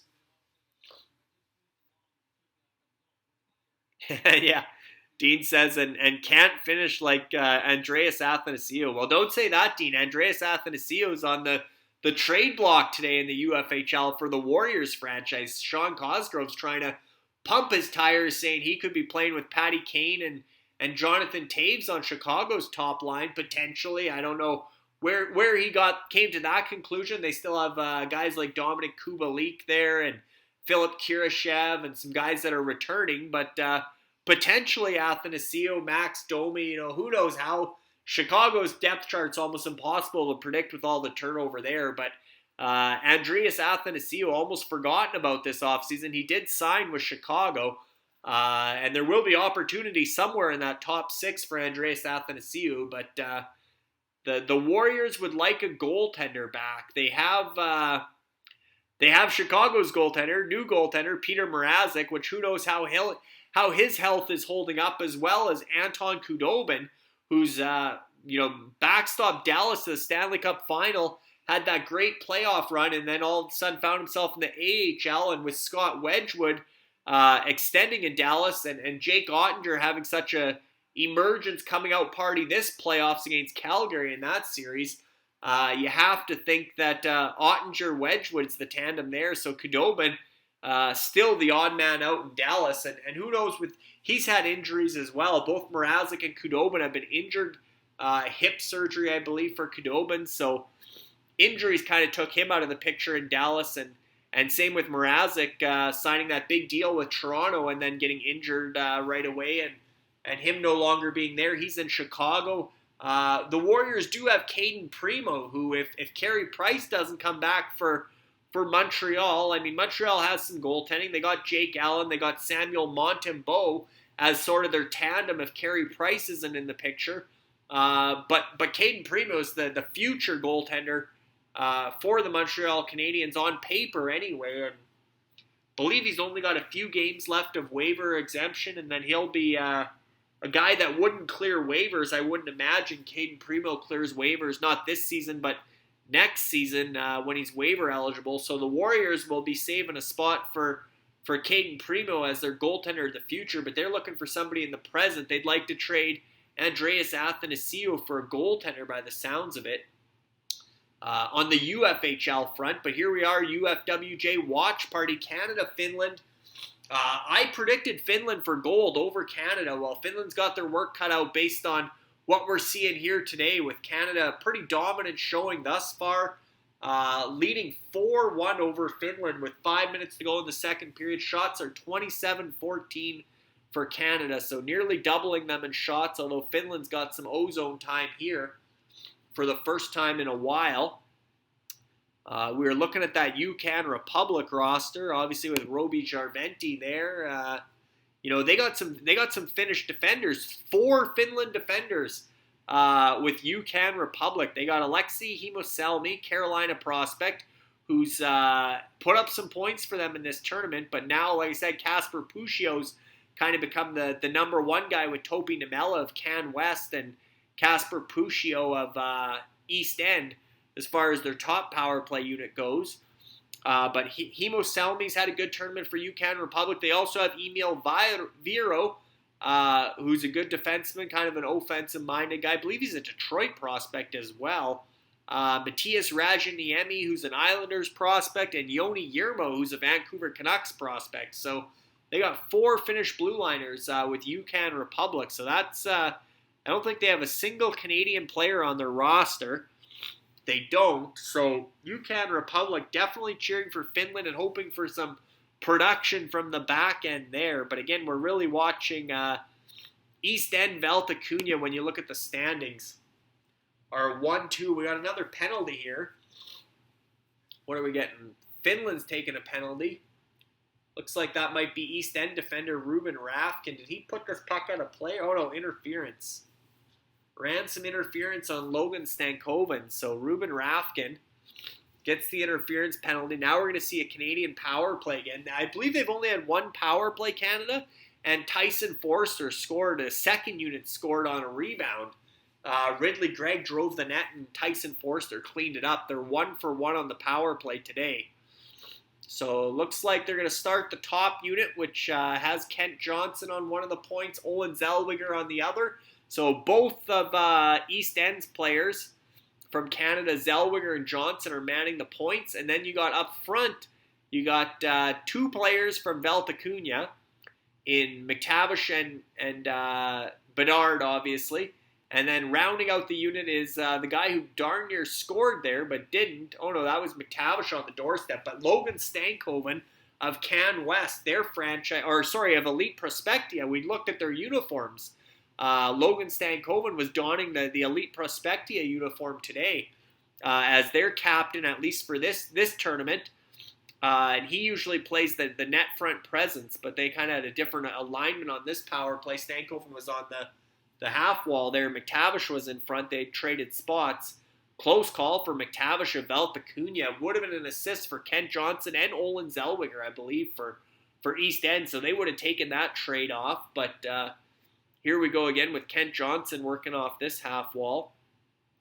Goes down low to McTavish, circles it up high to Zellweger.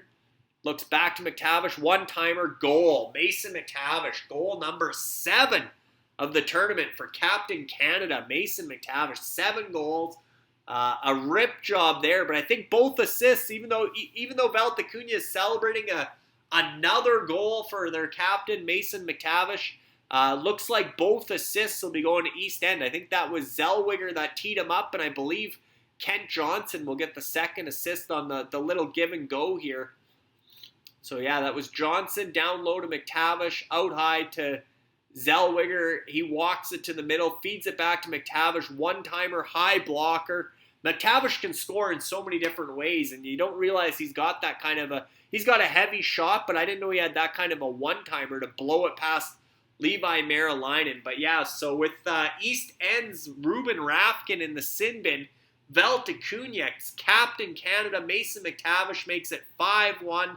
Probably puts an exclamation mark on the result here today. We'll see if Finland can get any sort of pushback. But Valtacuña gets the goal from Mason McTavish, but both assists will go to their rival East End with obviously Olin Zellweger and Kent Johnson. So everybody wins on that goal.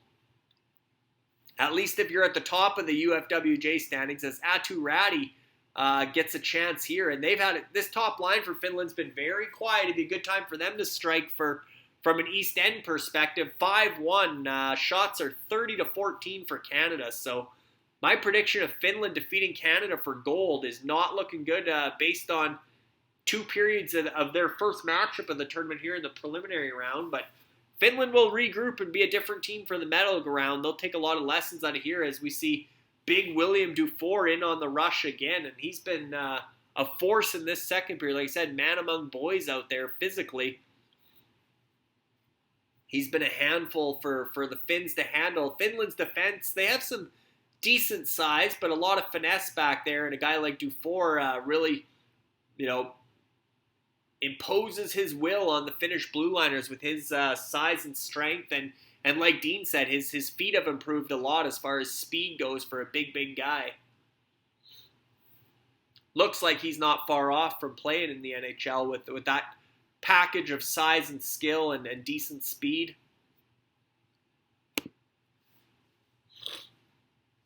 And yeah, Dean says Anaheim is going to be fun to watch. No doubt. That's going to be Mason McTavish with Trevor Zegras and all the Jamie Drysdale and Olin Zellweger. I mean, you think about Zellweger teeing up McTavish. We might see a lot of that on Anaheim power plays in the years to come. They're going to be teammates with the Anaheim Ducks. Although Jamie Drysdale will be likely on that top unit as well. Anaheim might have 2D there. Who knows? Dean says that the Finns are playing rope-a-dope. Yeah, they might be letting Canada get overconfident here, doubling them in shots in this preliminary round game, and then flip the switch and be a totally different team come the medal round, whether it's the semifinals or a medal game. Potential rematch looming for these two countries. And Finland's not done, though. There's still, a lot of time left here as we got a minute left in the second period. I'm sure Finland will be looking to send a message in this third period that you'll be seeing us again if this kind of score holds up at 5-1. That's tough to overcome with Mason McTavish making it 5-1 for Canada. Canada 2 for 2 on the power play today. Tyson Forster and Mason McTavish, 2 OHL guys getting the power play goals. Finland had 8 for 13 on the power play, now 8 for 14 on the power play in the tournament, more than 50%.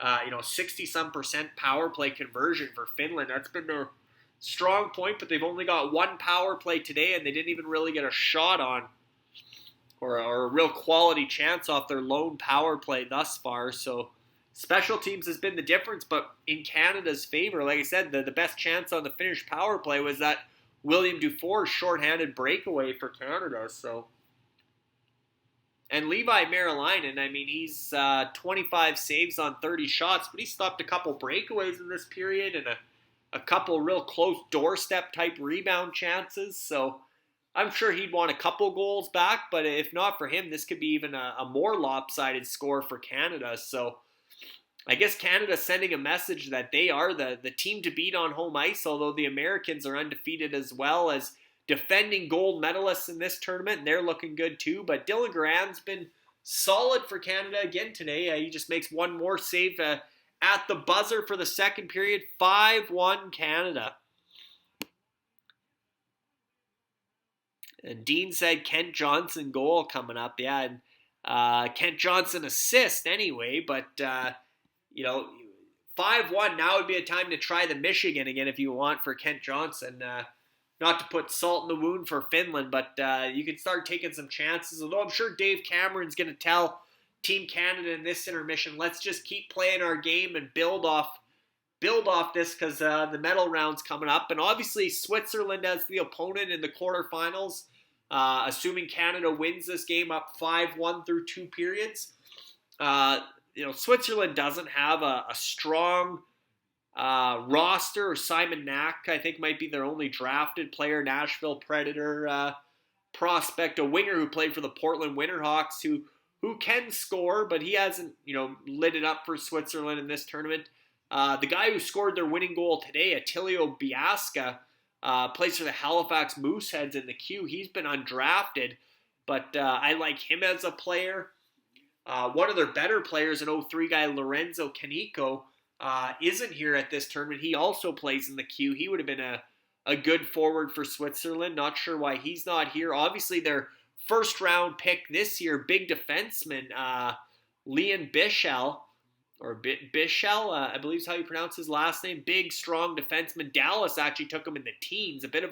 Some people say a bit of a reach, but some have said he reminds them of Moritz Seider, who had the big rise as a German defenseman and went in the top 10 to Detroit and just won the Calder Trophy as Rookie of the Year. I don't know if Bichel has that much offense or, I think he's a big, solid stay-at-home guy. But in saying that, I just watched Cam Robinson put out a video of Bichel a few days ago, Elite Prospects and Cam Robinson video room stuff, and it looked like he moves pretty well for a big guy. He had some rush opportunities there too, so maybe shades of Moritz Seider and in Leon Bichel, but Bichel was an interesting story. Switzerland cut him for this tournament, and I think they might have said he's not allowed back in December as well, which obviously bad news for the UFWJ franchise that has Leon Bichel on.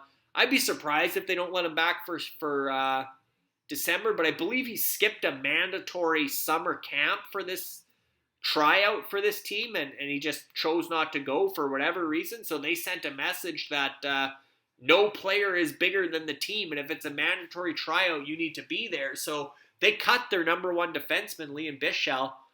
They got guys like Noah Delamont of East End and others on the back end, some decent Maximilian Struli is, I believe, a Swiss defenseman who plays for the Winnipeg Ice in the WHL as an import. But they have a couple, they don't have a bad team. And their goaltender could potentially steal them a game. But I don't think you're stealing a game against this Team Canada. I mean, Levi Marilainen can't steal a game. I don't think Switzerland's goaltender, and we know Switzerland's had great goaltending performances in the quarterfinals in this tournament. I mean, I think of Luca Hollenstein in recent years as a guy that stole some games for Switzerland, but among other, Switzerland's always had good goaltending. The one thing that's missing for Switzerland this year is the coach. Usually, I can't think of his name right now, but their coach has the best clips of anybody, sound bites from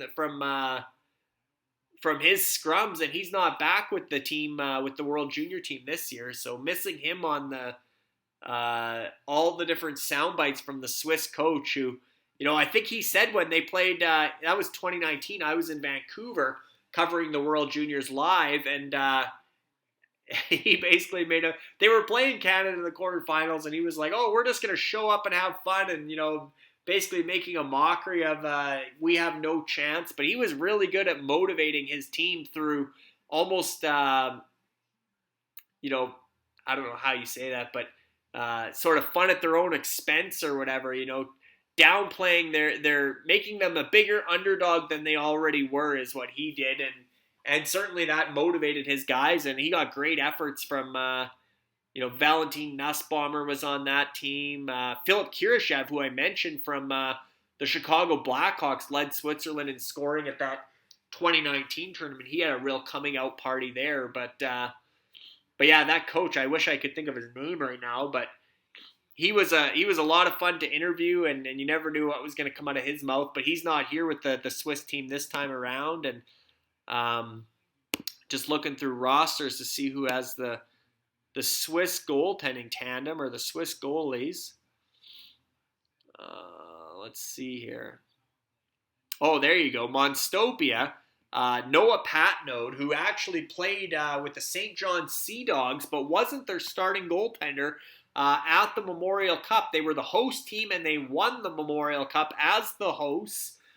Defeated Mason McTavish and the Hamilton Bulldogs in the championship game. But Noah Patnode ended up being the backup there throughout the QMJHL playoffs. And actually, so what happened was St. John lost in the first round. They were eliminated in the first round of the Q playoffs as the Memorial Cup host. They fired their coach or made a coaching change prior to the Memorial Cup, brought in a new coach whose name's also eluding me. I'm not very good on the coach's name today. McDougall, I think's his name. As well as Rocky Thompson was sort of a consultant or assistant coach. Rocky Thompson now back in the NHL, an assistant with Torts in Philly. And Rocky Thompson will fit good with the Broad Street Bullies. He played like a Broad Street Bully. But Rocky Thompson was on that staff. Why can't I think of his name? McDougall, I'm sure, is his last name or something like that. Dean will probably help me out here because he knows him well. I think he actually came through somewhere in the MJHL way back when. Might have been the OCN Belazard he might have coached, but I could figure that out here. One sec. Let's see, because we're in the intermission here. Now would be a good time to see who he is. And I don't know if he extended that contract or if that was just a one-off. Gardner. Yeah, Dean's got it. Beat me to it. Beat Google. He beat Google on this one. But that was the St. John Sea Dogs coach at the Memorial Cup. As mentioned, made the coaching change. Gardner McDougall comes in with Rocky Thompson, and they lead them to, from the University of New Brunswick Reds. If you're a follower of CIS or now U Sports Hockey, Gardner McDougall is a legend at that level, and my apologies to Gardner, because when they announced him, I didn't recognize the name that much, or because I'm so focused on Major Junior and the NHL and the NHL draft class, and not that I forget about CIS, but Gardner McDougall's been a legend in the Maritimes, comes in, gets everybody on the same page, even though Noah Patnode of Monstopia ends up as the backup at the Memorial Cup tournament anyway. Just a great showing for the host St. John Sea Dogs to win on home ice, and now Noah Patnode back in a starring role here in UFWJ with Monstopia. He'll be the goaltender that faces Canada in the quarterfinals with Switzerland. But again, I mean, the firepower on Canada, Noah Patnode will try to give Switzerland a chance, and they'll try to probably play a trap type style and capitalize on an opportunity here or there. But the ice is tilted today. Canada's doubling Finland in shots. The ice will be even more tilted when Canada plays Switzerland, no doubt about that. And again, on paper, these quarterfinals are going to be very predictable. Knock on wood on paper. The expectation being that the final four will be Canada, Finland, USA, Sweden, especially with no Russia here. Slovakia now eliminated. They were missing their big three players. Czechia against the USA might be the best quarterfinal matchup on paper. But again, Czechia would need an all-world performance from a lineup that doesn't match up well against Team USA. So we'll see how that quarterfinal plays out on Wednesday. That's the only quarterfinal that's locked in. Although I think it's safe to say Canada-Switzerland's locked in. I don't think Finland's rallying from 5-1 deficit in the third period. So what else was I going to look up here? I want to see something on Noah Patnode.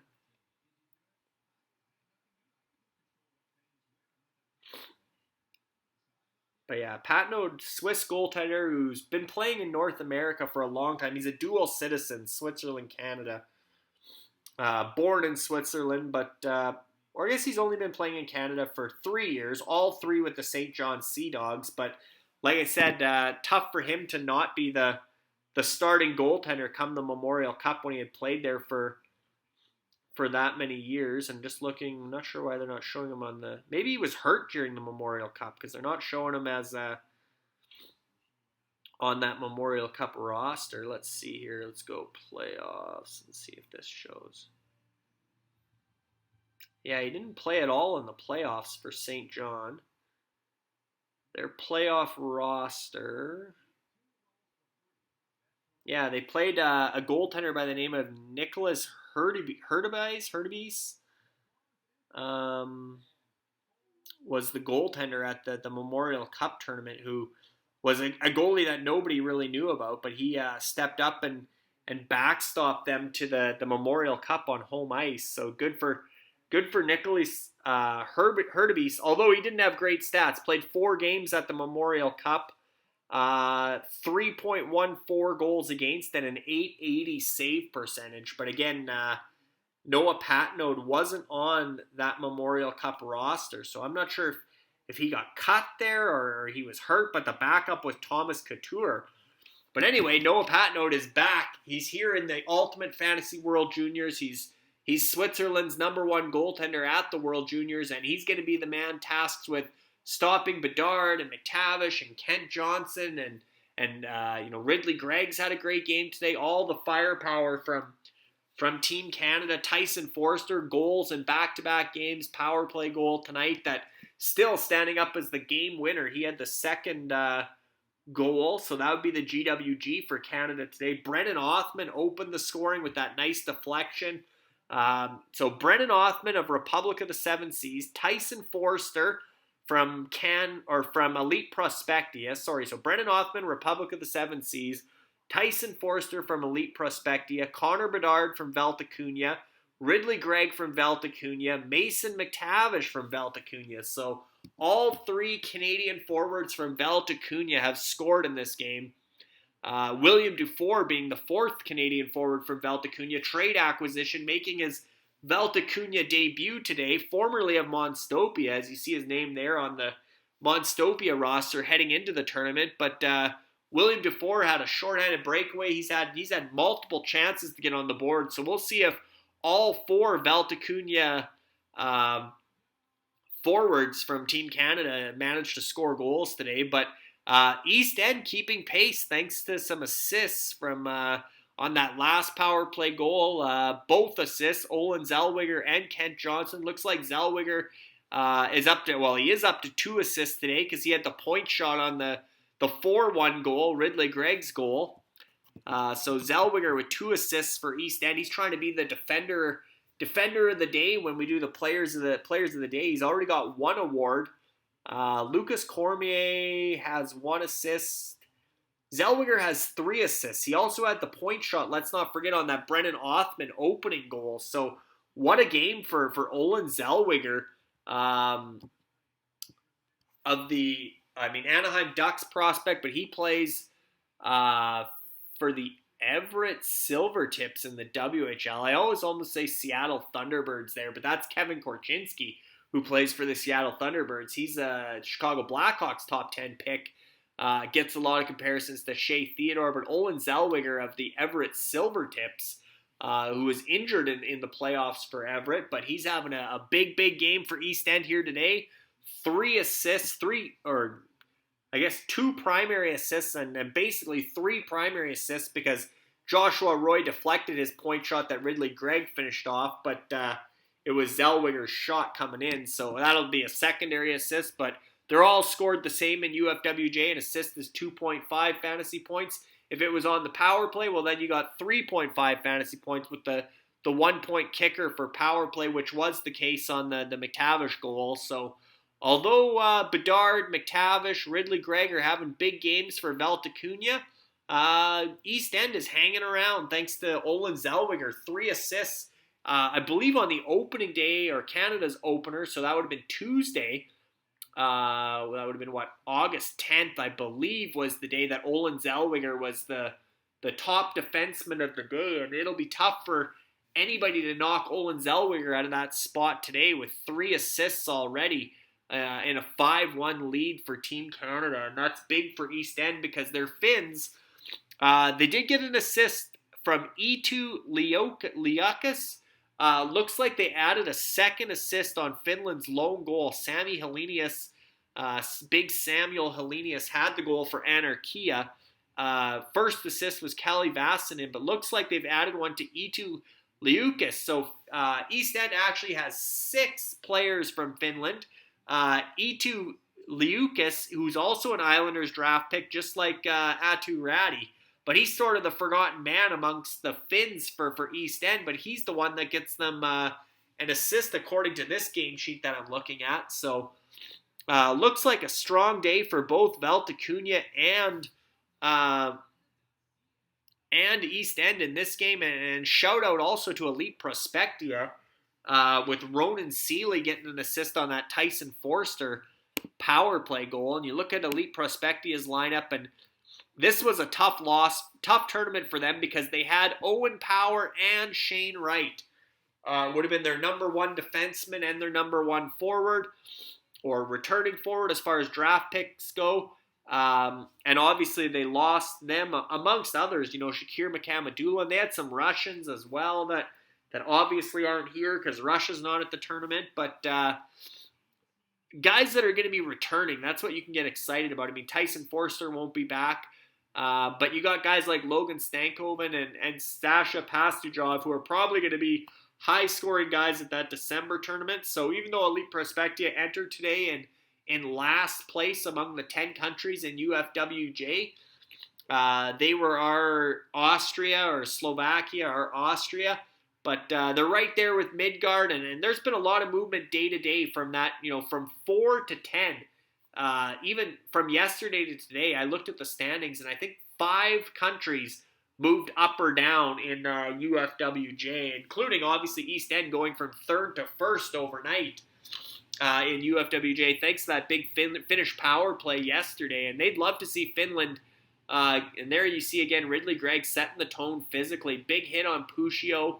Upending a Atu Räty off the opening faceoff. So the Velticunha East End rivalry alive and well in this UFWJ watch party between Canada and Finland, with Ridley Gregg of Velticunha really making his presence felt against Atu Räty and Kasper Puccio, both of East End, as they battle it out for UFWJ gold. At this point in the tournament, they're going to be sitting 1-2 likely again tomorrow, coming out of the preliminary round, heading into the medal round. But as mentioned, again, with Slovakia and Austria not advancing, some countries in UFWJ that have players from Latvia and Switzerland, rather than Slovakia and Austria, might have a games played advantage, even though it's 1 extra game and they're projected to be blowout losses in the quarterfinals. You just never know at the World Juniors. We've seen a lot of upsets, a lot of surprises over the years as the 3rd period gets underway with Canada outshooting Finland 30-16. So basically doubling them in shots, up 5-1, a real dominant performance. 5 different goal scorers for Canada, as mentioned. Brennan Othman, Republic of the Seven Seas. Tyson Forster, as you see here, the first-round pick for Elite Prospectia in the last weekend's supplementary draft. Connor Bedard, the star of the future for Canada, the next McDavid, the next Crosby, whatever you want to call him, generational talent, projected first overall pick for the next year's NHL draft, the 2023 NHL draft.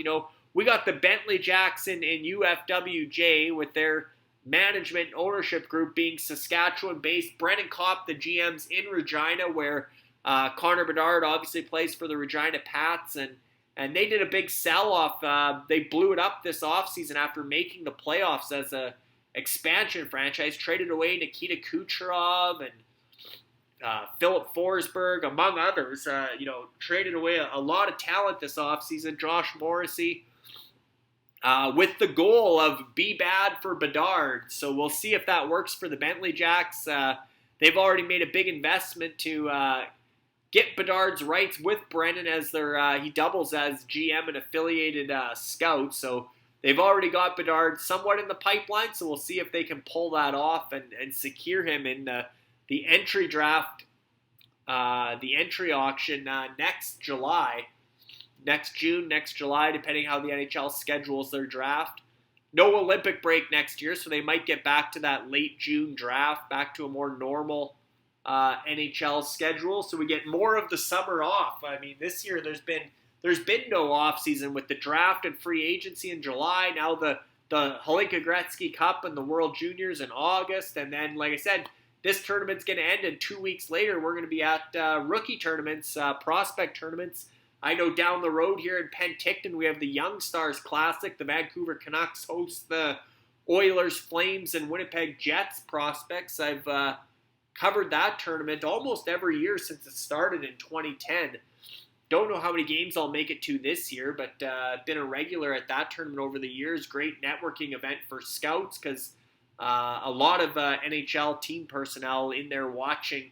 Not only from those 4 clubs, but other clubs send scouts in just to see how those prospects look against other NHL prospects heading into the season, potential trade targets, all the rest. So that'll be another fun showcase. That's only, like I said, probably September 10th that tournament starts, or 11th. So a couple weeks away, and we're back in the rinks again for, obviously, the WHL season starts around then too, early, mid-September. I think they'll be playing preseason games at the end of August, and usually around September 20th is when the Kelowna Rockets season starts. So the off season wasn't an off season this year, that's for sure. Between UFHL and UFWJ, it's kept us busy, and we haven't had much downtime in the UFFS hockey ecosystem, that's for sure. As Finland tries to put some pressure on here to start the third period, they seem to be playing with a bit more desperation, a little bit more jump in their step. This top line with Ratty and Hermonen are having a good shift here for Finland as I continue to fight a head cold today. But we didn't out there. Finland's on the board. The top line finally clicked. A point shot looked like it was deflected past Garand. But as mentioned, this was a really good shift for Finland. Start to finish, a long shift, but a good shift. And here we are, 3 minutes and 7 seconds into the third period. It's 5-2, and we got ourselves a 3-goal game. Is that Joachim Kemmel who's celebrating the goal from Scoreway, potentially? Looks like Dave Cameron's taking a look at it, but I don't think that was a high stick. I think that deflection, I think this goal should count. I don't know if Canada's looking at an offside on the entry maybe for a challenge or what they're looking at here. I don't think there was any goaltender interference. Maybe goaltender interference. Let's see this replay of this goal, because it was Joachim Kemmel is going to get the deflection. So Scoreway will love that. Scoreway's, obviously, when you look at the standings, Scoreway's a medal contender here. They've been in third place today, and they're looking to move up. They obviously have some Swedes going later tonight in that Germany game. They hope to get more offense from. What are they looking at here? Oh, did the puck maybe go out of the play? Did it hit the... Let's see here, because that's Hervonen's shot. Misses the net off the dasher. Looks like Canada's saying that hit the netting there. So it looks like the challenge. I don't know if that you can even challenge that. Is that a challengeable call that the puck was out of play? But looks to me like they're trying to say that was puck out of play there. And so it was Ratty to Topi Namela to Joachim Kemmel with the goal. So if this goal counts, it's going to be Joachim Kemmel of Scoreway from Topi Namela of Can West, and Atu Ratty would get the secondary assist for East End. And this is a rare shift where Ratty got the better of Ridley Gregg from Canada. Ridley Gregg, this checking line, third line from Canada with Ridley Gregg, Joshua Roy, and we've talked a lot about William Dufour of Valtacunya, but 2/3 of Valtacunya have had the better of, and really a head-to-head matchup when you think East End's top line with Ratty and Hervonen from Finland, 2/3 of Finland's top line, going head to head with Canada's checking line for East End has Ratty and Hervonen, 2/3 of Finland's top line. East End has Valtakunja has the head-to-head matchup with 2/3 of Canada's checking line, Ridley Gregg and William Dufour.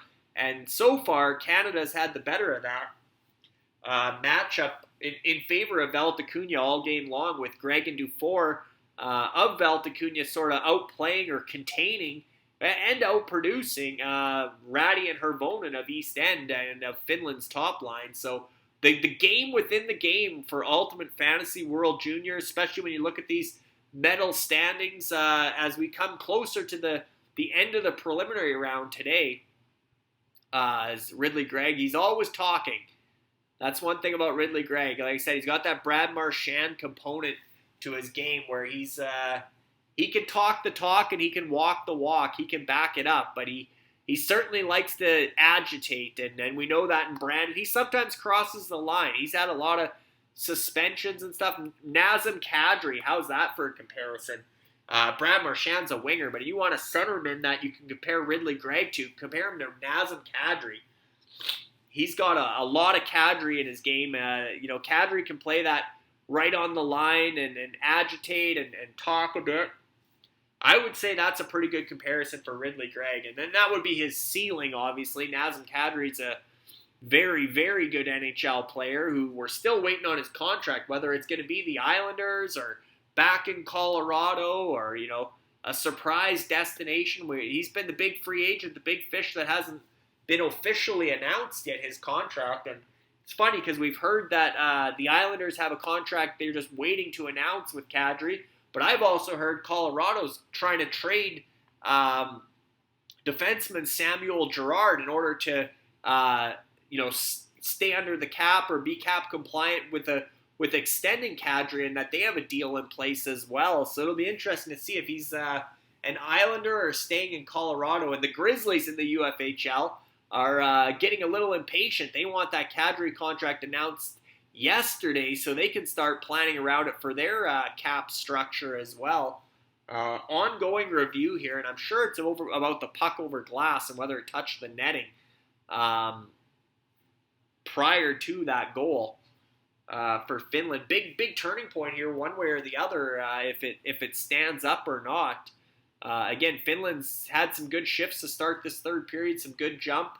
Now another long delay, which we've become accustomed to here at the World Juniors this year. The review process has taken a long time compared to the NHL anyway. They obviously don't have the conference room where they're, the refs are reviewing, not somebody in their ear telling them what to call. But here they come with the announcement. We'll see if Finland's made it a 5-2 game or if the puck was over the glass and we're going to get a no goal here. I didn't even know that was a play you could challenge, was puck over glass, but let's hear the explanation. Inconclusive whether or not it touched the netting, so it's going to be a goal for Finland, for Joakim Kemmel of Scoreway. Gets on the board. Big goal for Finland's top line. Aatu Räty of East End and Topi Nimella of Can West with the assists there. So inconclusive, they're saying, whether the puck was out of play. But yeah, this is interesting. Dean's got it here. Dean says, yeah, must be losing his mind with the lengthy review again, and gave me lots of time to ramble and compare Ridley Gregg to Nazem Kadri for his sort of playing style and that great second, third line kind of shutdown center who can go head to head and has the offensive upside to really be an impact player as well. But Dean makes a good point here. He says, good goal, but no bench minor for Canada on the challenge. So that's interesting because normally if you get a challenge wrong, you get a penalty, but must be an IIHF rule why they don't get a penalty. I think Finland's coach is saying, why is there not a power play here for getting the challenge wrong? Because it was definitely a Canadian challenge. It wasn't...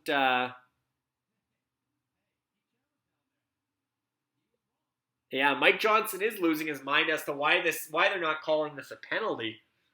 Because that would be a real turning point. Finland makes it 5-2, and then they're their really strong power play that's, well over 50% for the tournament gets a chance to make it 5-3 early in the third period. And the coach doesn't like the explanation. He's rolling his eyes, but we play on 5-2 through just over 3 minutes into the third period as Finland's making their push now. And Dylan Garand has had a fairly easy night. He's going to get tested now. And this is a good thing for Canada. You want Dylan Garand to get tested prior to the medal round games. So let's see what Finland can do for a push here in the third period and whether Dylan Garand can withstand what the pressure that'll be coming from Finland. As we saw yesterday, 3-0 USA and Sweden made their big push, and Caden Mbarico had to impress and shut the door for Team USA and prove that he was could play under pressure as their starter. And now we're going to see the same for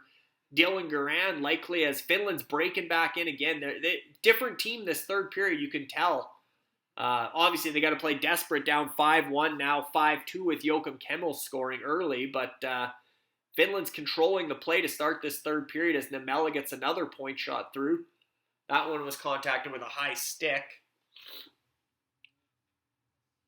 But yeah, Dean says, too, he says it should have been a penalty because I'm sure Canada challenged that. I don't think that was an official's review. I mean, technically the officials can review any goal on their own. Maybe a linesman said we should review this and not have it a challenge. But because I don't think that's a challengeable call, that you can even challenge puck out of the play. Dean might know that if you can challenge whether the puck went out of play, but I don't think that's in the NHL rulebook. That isn't a challengeable thing. You can challenge offside, puck out of zone, all that stuff, but puck into the netting, I don't think you can challenge.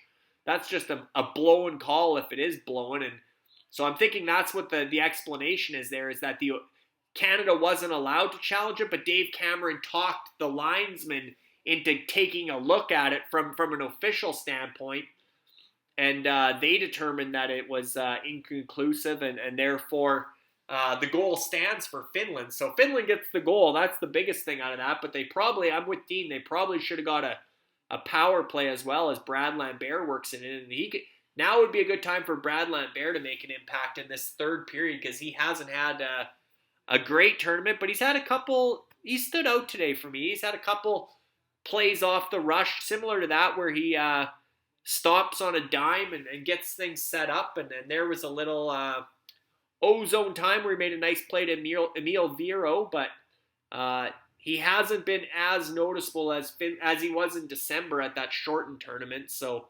certainly Finland would like more from Brad Lambert if he's going to step up here in the third period. But Canada, of course, protecting a 3-goal lead. They're going to tighten things up defensively a little bit and play back a bit. But early on here in the third period, it's been all Finland through the first wave of shifts. Once or twice, once through the lineup anyway. They've been rolling their lines, and every line for Finland's had O-zone time. So this is the game has turned a little bit here in the third period towards Finland. Now it looks like Roby Järventie might have got a high stick, but I don't think they're calling that. He's bleeding from the schnoz. The nose is leaking a little bit, but that might have been Nathan Gaucher, who hasn't had much ice time for Scoreway today. He might have been the guy.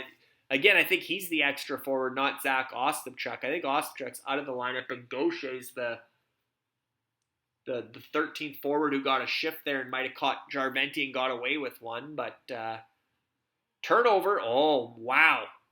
Canada, this isn't over yet. That was just a big save off the glove for Dylan Garand. He robbed Joakim Kemmel on a quick turnover, quick bang play. And I mentioned Joakim Kemmel.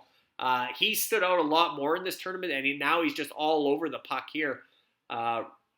This top line with Kemmel out there with Ratty and Hervonen, they're pushing up. Bad pass there, but looks like Canada's getting a penalty for high sticking. So now Donovan Sabrango to the sin bin, and Finland is going to get this power play. But what a different game it's been to start the third period. All Finland through 5 minutes and 15 seconds, and now they're going to a power play. But Joakim Kemmel, very dynamic shift there, forced the turnover, got the puck in front. Big save by Dylan Garand, got a piece of it with his glove.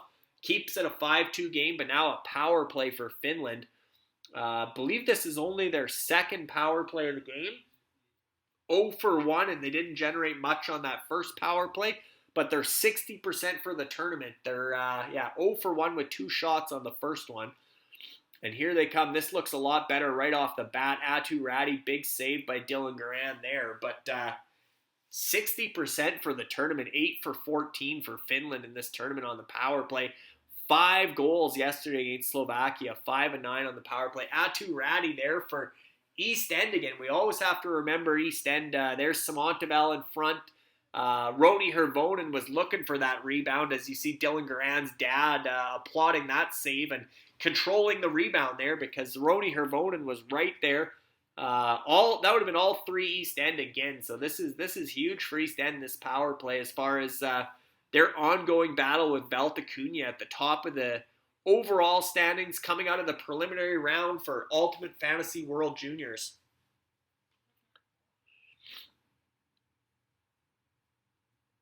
Okay, Dean says that Riley Kidney is the scratched forward tonight. Gaucher's the extra forward in the lineup. We haven't seen much of that fourth line, to be honest, with Gaucher, Desnoyers, and Will Cooley. They haven't played much. It's been a 3-line game, probably for both countries for the most part, but certainly Canada's fourth line hasn't done much. But their other 3 lines have been awesome, all 3 of them. And Finland's top line out here for this power play as Atu Räty retrieves the puck there, and Kasper Samontavel threw it in the middle, but nobody there, and Canada gets the big clear. Looks like Finland's switching that top power play unit. Bad news for East End with 1:15 to go in the power play. The second unit comes on. Joakim Kemmel stays out there for the start of the second. Oh, big hit there. What was it? Will Cooley on. He's getting called though. 5-on-3. We're getting a 5-on-3 for 1:01 for Finland as Will Cooley takes, guessing this is going to be a kneeing penalty, or yeah, it's got to be a kneeing penalty because it wasn't interference. He had the puck. This is a big guy, Will Cooley. A lot of comparisons to Tom Wilson as a big, hard-hitting guy. Steps up at the blue line, tries to make a big hit, and looks like maybe a knee-on-knee. Now they're looking at this one. Can't imagine this is 5 minutes, but that's. I don't know. I don't think that's a 5-minute penalty. I mean, it is knee on knee, but I don't know. Hockey play, that happens. I don't think that's an intentional knee. I don't think he stuck it out. I didn't think the Finn was kind of trying to move around him a bit too. So, but still, now we got a 5-on-3. Now you know that top unit's coming back out for East End with a 5-on-3 for 1:01. They are going to review this for a major penalty. So now Mike Johnson and me can. I can talk about Nazem Kadri. I can talk about, UFHL. We're probably going to, they may as well play the Jeopardy theme song during these reviews because they take so long, and it's hard for Finland, if they wanted a timeout to draw up a power play, they're going to have probably a 5-minute break here. These always take forever. I mean, I don't know. What does everybody think? If you're here in the chat, what do you think? Is that a 2 or is that a 5? I mean, to me, it's a 2, but In real time, it looked like a hockey play. I don't think there was anything intentional there. I don't think he really even stuck the leg out. Juuso Mäenpää. Now, talk about a size difference. Juuso Mäenpää is about 5'4". They probably call him 5'6", but he's tiny. He might be 150 pounds and 5'4". And Will Cooley's a Tom Wilson size guy, 6'3", 220, 210, something like that. So I think that's just a bigger player getting, again, it is a knee-on-knee collision. It's a 2-minute penalty, but I don't think you need to go any more than that. I think he was trying to play the body, and Mäenpää is just so much smaller than him that he went flying, and it looked worse than it was. But here we go. That was a somewhat quick review by IIHF standards. Oh, wow, they are going 5, so good thing. Good thing I didn't bet. We had, Dean said, I'm with the Godfathers. I thought 2. Yeah, we had I'm in the chat here, and a lot of people weighed in on it. It was pretty split whether it was going to be 5 or 2, but wow, this game's not over. It's 5-2 Canada, 13:45 remaining in the third period. We got a 2-man advantage, a 5-on-3 for 1:01, and even if they score here, the 2-man advantage will be over, but they still have a a 5-on-4 then, or, it's a major penalty, so they can score as many times as they want on this power play to get back in the game. And the one thing that Finland's had in this tournament is the best power play. As mentioned, they're 8 for 14 coming into this one, so we'll see what they do on this 5-on-3 as East End is on the edge of their seat. Dean's on the edge of his seat, as well as Craig Button, who's not on the commentary here. It's Gord and Mike, so Craig's probably edge of his seat cheering for East End and Finland here on this power play as they work it around. Big save for Dylan Garand to start things off. Puck's loose, puck's in, but the whistle's long gone, so that won't count for Casper Puccio, who comes into the scrum and pokes it in, but Dylan Garand saying maybe there should be a penalty there, but I don't think they're getting that. But 45 seconds left in the two-man. Finland set this up nicely and got a real quality chance from the, basically the inside the right dot, but Garand comes across, makes a big, big save there. And yeah, he might not have had it fully covered, but the whistle went. He had control for long enough to draw the whistle there, but the 5-on-3 continues for 45 seconds. Ian Constable, I don't know if he's here with us on the watch party, but the third member of the East End management and ownership group, Ian Constable of the Stallions in UFHL, he'll definitely be cheering for Finland on this power play, even though he's another guy that wants Team Canada to win, but why not make it close and exciting for all of us? And Finland's going to try and do that here on this 5-on-3 as they work it around again. Topi Niemela's point shot gets partially blocked. Finland's ripping this puck around, these cross-seam passes. It feels like it's inevitable they're going to get one here, but we'll see. Niemela keeps it in at the point. Two defensemen on this top power play unit for Finland with Puccio and Niemela. And then they got Ratty, Hervonen, and I believe Samontavel is still out there for this power play instead of Kemmel. So Kemmel will be on the second unit. Now it's back to a 5-on-4, so they didn't score on the two-man advantage, but they still have the possession, and they're still buzzing. Ridley Gregg blocking shots left and right for Velta-Cunha, trying his best for Velta-Cunha to keep East End from striking here in their battle for first place in the overall standings for UFWJ. And Ridley Gregg's going to get a clear here off to, is that William Dufour? No, Sabrangos. So big, big kill for Canada. The first minute and a half of that 5-on-3 with, again, Ridley Gregg getting a number of block shots there for Velta-Cunha to keep that East End power play. Is it a Finland power play or is it an East End power play? It's both in Ultimate Fantasy World Juniors. And so far, Canada's getting the kill through 2 minutes of this. So huge, huge moment here with 3 minutes to go in this power play. Finland needs at least one on this major penalty to Will Cooley in order to really make this game interesting, get it back to a 2-goal game, if not closer. Now we got Joachim Kemmel's group out there again with of Scoreway with big Roby Jarventi's got the puck now from Yukon Republic. That top unit looked dangerous. They had a lot of good looks, but Dylan Garand made the one big save, and other than that, that was about the only real big chance that Finland had in the first 2.5 minutes of this major penalty. So they're halfway done killing the major. And again, I think Finland needs one here, obviously. That's stating the obvious. But they get this to 5-3 midway through the third period, and we got ourselves a hockey game. Canada kills this off. Then there'll be less than 10 minutes to go with a 3-goal lead. That's going to be tough for Finland to come back on, and tough for Finland to draw any more penalties after you get a major like this. The refs might put the whistle away a little bit, potentially. You had a 5-on-3. You had a major power play. This is your chance, Finland. You got 2 minutes to go. If you're going to strike, you better strike now.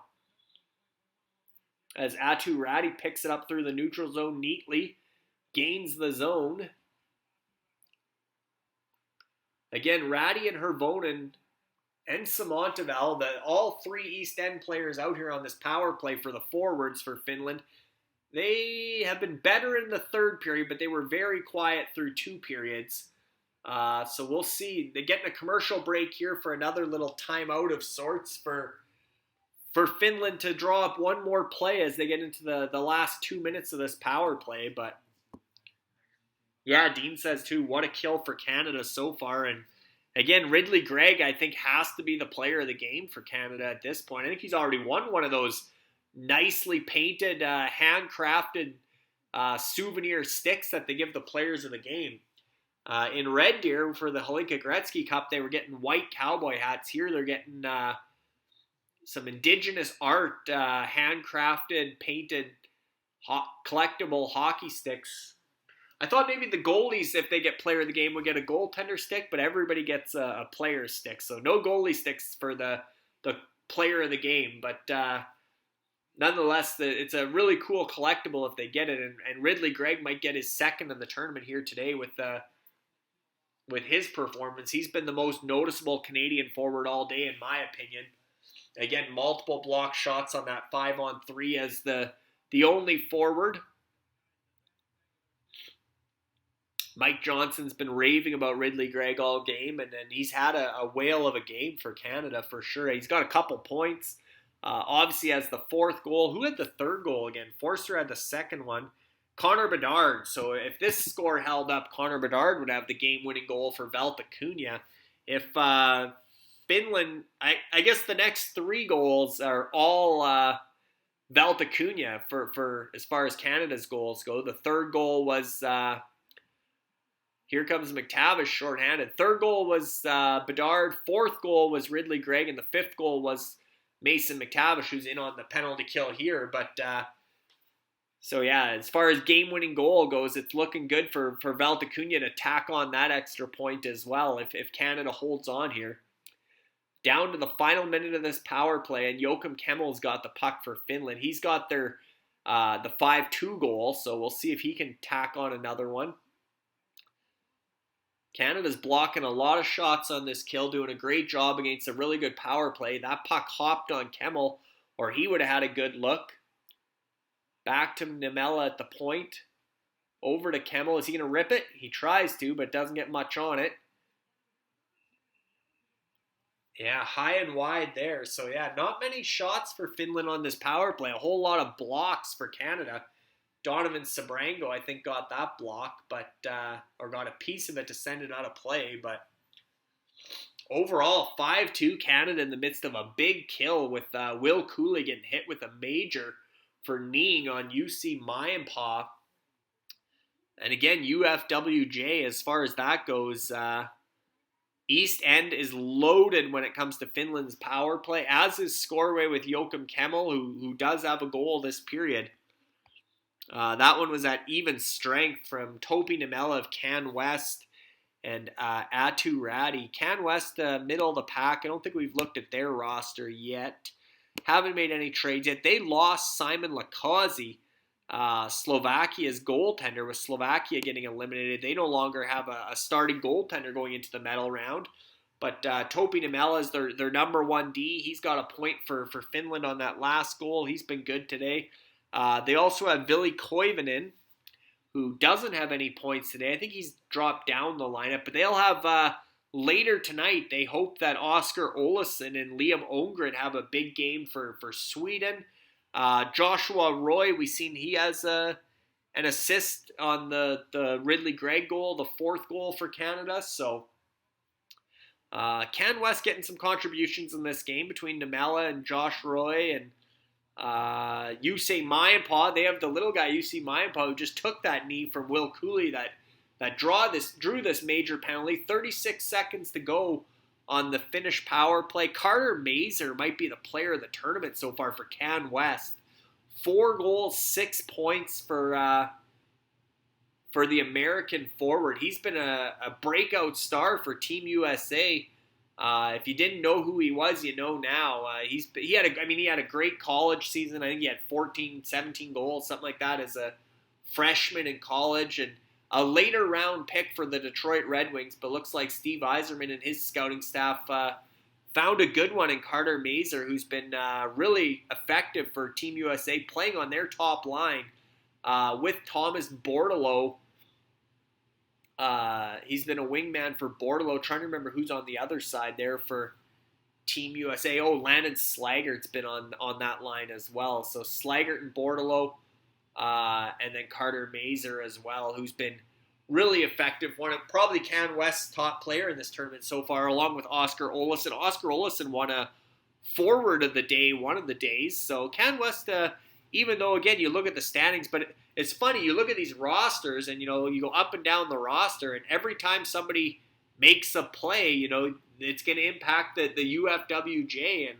And Leo Loof is a guy for Sweden tonight as well. Hunter McCowan hasn't done much for the Americans, but he's an interesting undrafted prospect in this tournament for Team USA. But again, big thing for Can West is losing Simon Lakazi, who, even though he would have been unlikely to win the quarterfinal, with the saves category being what it is, Simon Lakazi could have certainly added another 5+ points on Wednesday for Can West. They won't get those points now, but Scoreway with Bruno Bruveris of Latvia is likely to get those extra points now, assuming Latvia has a decent showing in the quarterfinals, or he makes a bunch of saves anyway. But yeah, the winner of this game is getting Switzerland. Canada kills off that major penalty, and obviously the 1 minute 5-on-3, and then 3 more minutes or 4 more minutes of the major penalty. Just great penalty killing for Canada all day today. Finland now technically 0 for 3 on the power play, but 0 for 3 with a major penalty in there. It's almost like 0 for 5. It feels like. So disappointing from Finland perspective to not cash in on that 5-on-3 or the major penalty. And obviously, Can West would have liked to see another point from Topi Nimela there, Toronto Maple Leafs defense prospect. As Andy Mack comes through with the bits. I knew I heard a bit come in there. Thanks, Andy. Appreciate the cheer bit. Andy just got done. He was on, prior to me, he did the Ultimate Fantasy Football, and Andy was just at the Fantasy Football Expo in Canton, Ohio on the weekend.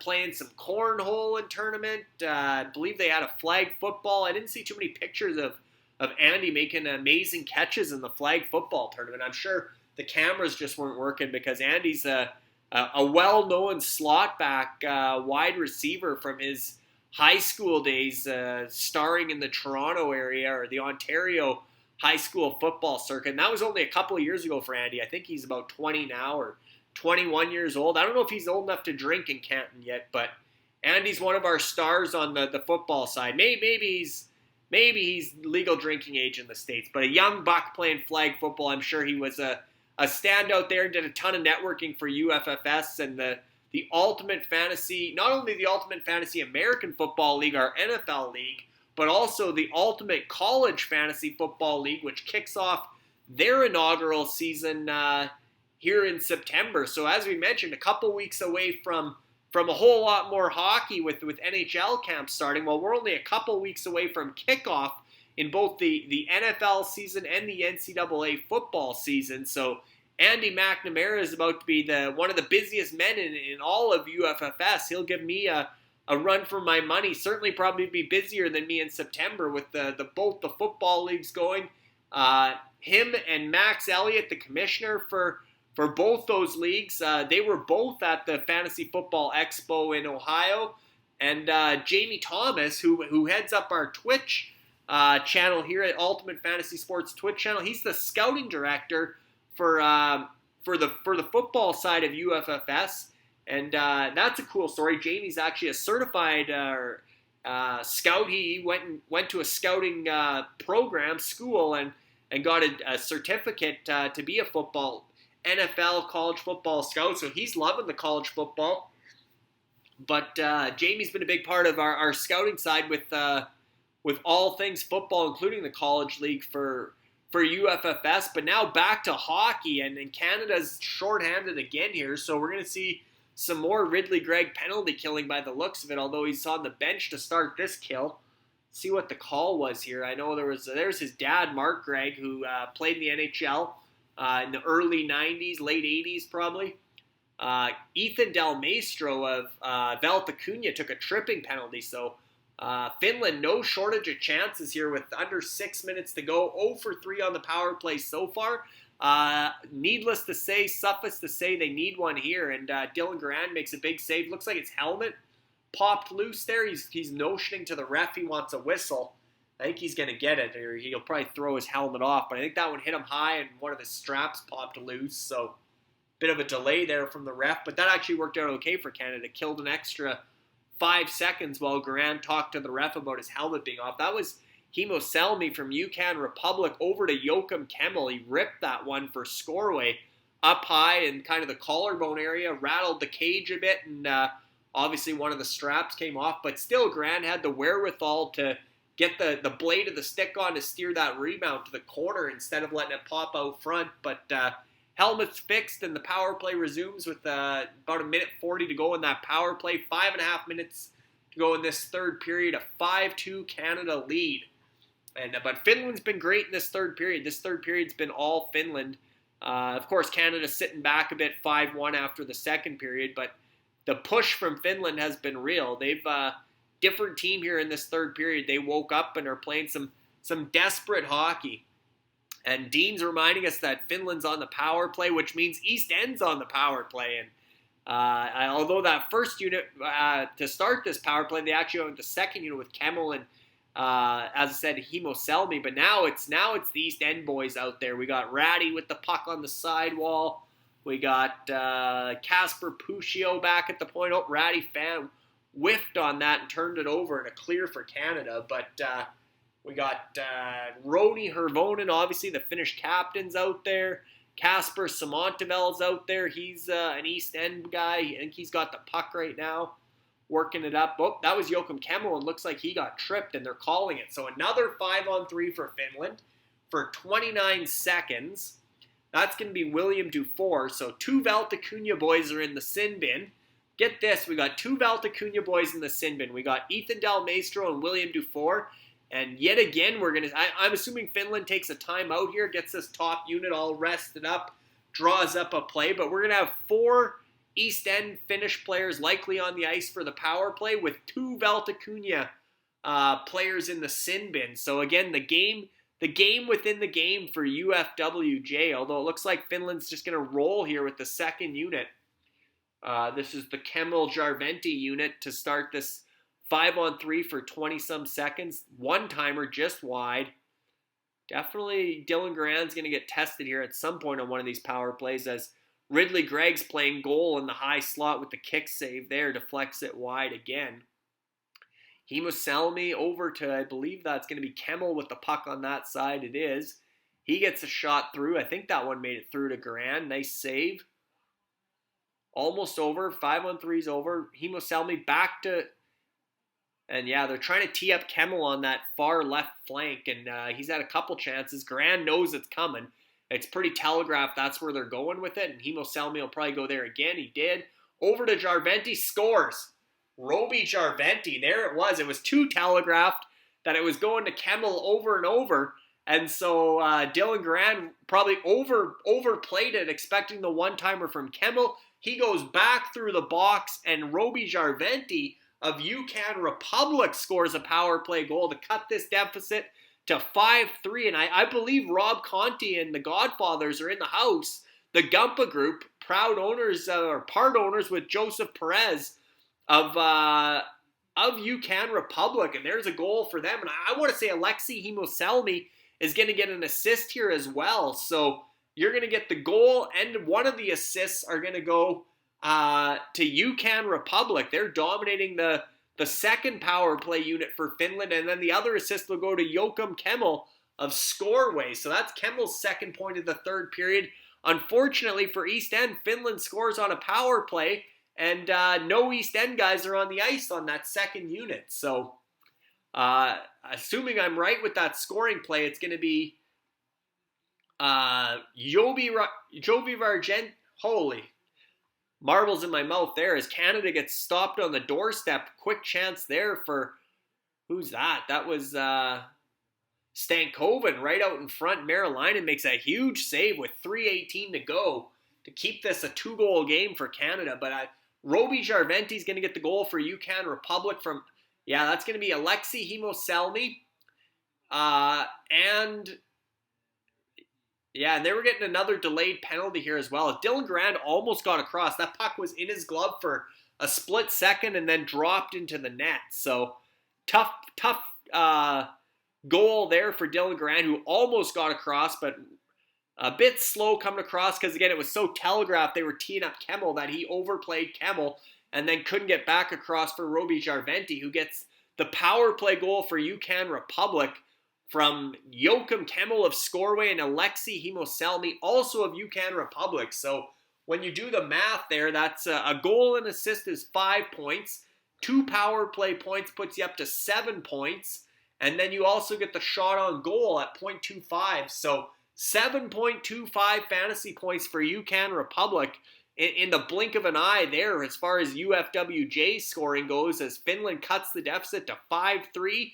And UCAN Republic, probably with that one goal, moves up a spot or two in the UFWJ standings. As you see, they were approximately 7 points behind Can West. Can West has got, Joshua Roy's got a point. Topi Niemela's got a point. So Can West might still be ahead. Obviously, you look at Anarchia. They had Lucas Cormier's got a point in this game.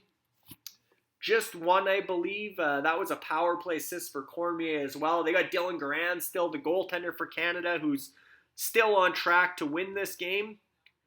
Up and down the lineups here when you look at the standings as far as today and this game in particular goes in the Ultimate Fantasy World Juniors.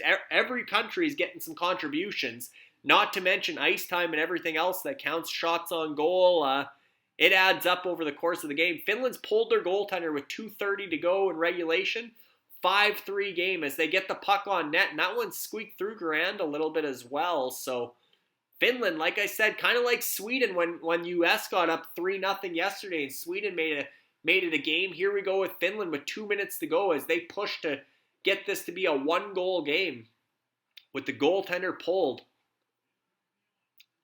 Ratty rips it across. That was a quick hard pass from Ratty to get a good look. I believe that's Kemmel over there on the wall again, but now Canada's breaking it out with an empty net, and this is going to be William Dufour. William Dufour, who's had a great game for Canada. Velta Cunha with their 4th goal of the game. Velta Cunha is all over this. William Dufour making his Velta Cunha debut today as a trade acquisition. Came over with Matt Coronado yesterday. Matt Coronado had 2 goals, including the game winner, stood up as the game winner for the Americans last night, and William Dufour gets the empty netter here. Casper Puccio of East End just rips that one partially wide, might have got a piece, and look who's going to get an assist here, while Zach Ostapchuk's going to get an assist as well. But Mason McTavish started that play. He started the breakout, chipped it out to Ostapchuk, and then he got it over to William Dufour. So another big goal for Velta Cunha. They're going to get 2 points there. The goal for Dufour and the assist for McTavish. And again, so you got the first 2 goals of the game were Othman and Forster. That was Republic of the Seven Seas and Elite Prospectia. And now you've got 4 in a row for Velta Cunha from 4 different goal scorers. All 4 Team Canada forwards for Velta Cunha have scored a goal. Connor Bedard, Connor Bedard had the 3rd goal. Ridley Gregg has the 4th goal, which is currently the game-winning goal. Then Mason McTavish, the captain, has his 7th goal of the tournament. He's been such a beast for Canada. That was a power play goal. And now William Dufour gets the 6th goal. So 4 goals in a row. Bedard, Gregg, McTavish, and Dufour, all for Velta Cunha. And McTavish just gets an assist on this empty netter as well, as we're into the final minute of regulation now. And again, this is where Finland, 3-goal game, maybe you'd pull your goaltender, but again, they reseed after the quarterfinals. And I know Gord Miller was talking about goal differential being a consideration to not pull the goalie and give up another empty net goal. If you're all going to win the quarterfinals, it's going to come down to who has the most goals for and against if they're tied, if Sweden and Finland end up tied here for for second place in their pool when it reseeds. Goal differential determine who plays who in the semifinals. If the final four play out as expected, Canada, USA, Sweden, Finland. So, but yeah, down to the final 10 seconds here. Looks like Canada's going to hang on for a 6-3 win. Big win for Canada. Finland made it interesting in that third period. If their power play was clicking even a little bit better, especially that top unit with Ratty and Hervonen, if that unit could have got one for Finland with Samontevell out there as well, if East End's power play was clicking today, they'd be right there with Valtakunia, and Finland would have made it even more interesting. But 6-3 final for Team Canada. All about Valtakunia with 4 straight goals for Team Canada. Although, like I said, East End had 3 assists from Olin Zellweger, had 1 assist from Kent Johnson, who had a fairly quiet game. He had moments, but he wasn't as dominant as he could have been. He obviously was stopped on a breakaway as well. He had a good game. I mean, Kent Johnson was a quality contributor today, but the guy that really stood out for me was Ridley Gregg, who's now got the game-winning goal, and I'd be surprised if he wasn't Canada's player of the game. The fact that it stands up as the game winner, and he was the 5-on-3s, he was the lone forward out there blocking shots. So I'd be surprised player of the game isn't number 17, Ridley Gregg for Team Canada. We'll find out here soon. They'll announce Finland first, but yeah, it was. Here's you're seeing the if you're watching the watch party, if you're actually watching the game, you're seeing the artwork on the stick blade. Like I said, it's too bad they didn't have some goalie sticks painted up for when the goalies win player of the game. But overall, I think it's just such a cool collector's item. You're not going to get anywhere else other than being a player of the game at the World Juniors. So probably don't want to let your future kids. I don't think any of these players have kids yet, but you probably don't want to let your future kids play mini sticks with that one. That one's going to be worth something someday as such a unique item. Alexi Hemosalmi gets player of the game for the Finns. He had an assist on that power play goal, Jarventi's power play goal. So Alexi Hemosalmi of Yukon Republic is player of the game for Finland.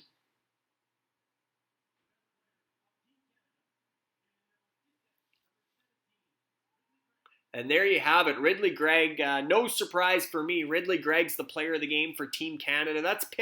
Those player of the games are picked by the coaching staff and the management teams for each country. So again, you could see how the bench reacted when Ridley Gregg was killing those 5-on-3s, blocking shots, and of course drove the net on Tyson Forster's goal, had the primary assist there to make it 2-0 for Canada, and then scored the big 4-1 goal in the first minute of this third period, first minute of the second period, he made it 4-1 already then. So Ridley Gregg was all over this game. Third period was all about his penalty killing, but another fun UFWJ watch party for Canada, Finland.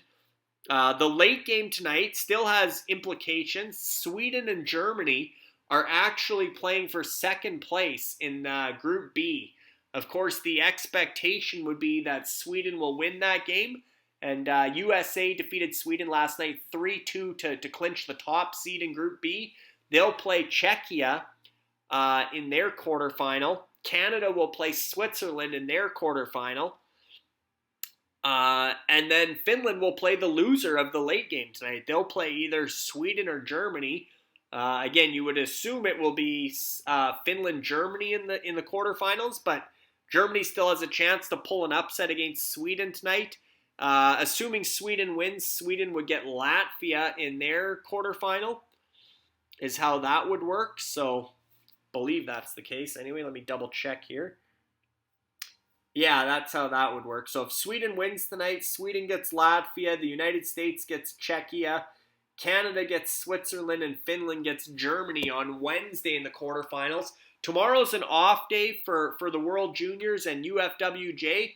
Obviously, we'll have the big overnight update, the conclusion of the preliminary round, who's going to be in the podium positions, who's going to be our medalists going into the medal round, and obviously you're looking at the standings. It looks like those three are still going to be, they had about a 30-point gap on Monstopia and Republic of the Seven Seas. Presumably the top three won't change overnight, But that first place, I think Valtacunya might have the edge on East End through 2 games today. So it'll be back and forth battle between Valtacunya and East End at the top.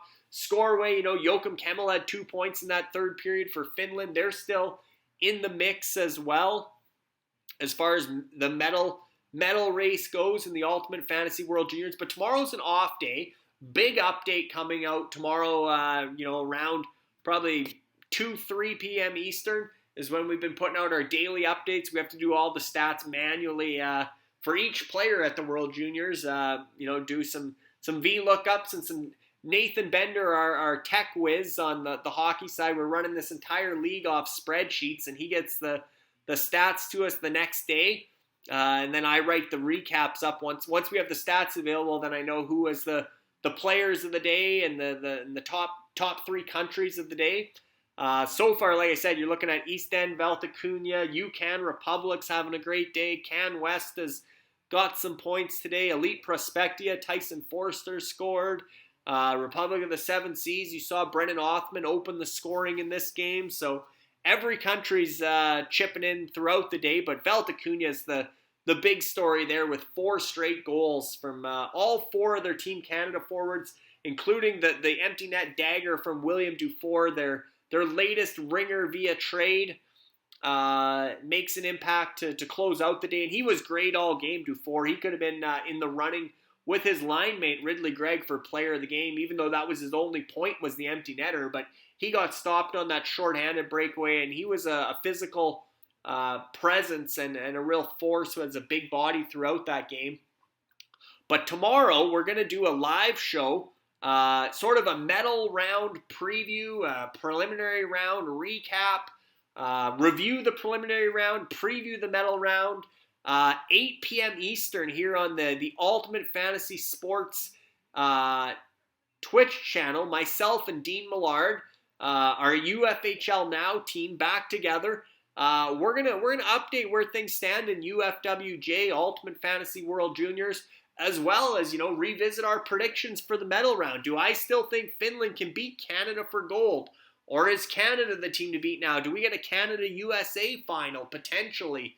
How does this tournament play out now that we are where we are in the, coming out of the preliminary round after Sweden, Germany tonight? But we'll see how tomorrow's update goes, and then we'll, for the standings update, we'll see East End, Valtacunya, how that settles. I don't think either of them have a lot going tonight. I know Valtacunya has Isaac Rosen, who hasn't had a great tournament for Sweden. I'm just going to take a look here and see what we got for Sweden, Germany tonight. Any notables to watch in that battle? Well, I guess the starting goaltender for Germany is interesting tonight. Do they go back to Nikita Kopp, or do they stick with Florian Bugel of Monstopia? Obviously, from the standpoint of East End, they would love Nikita Kopp to get in there and get them some points in goal, because that's going to be potentially their weakness going forward now that Austria has missed the medal round with Sebastian Ranachets.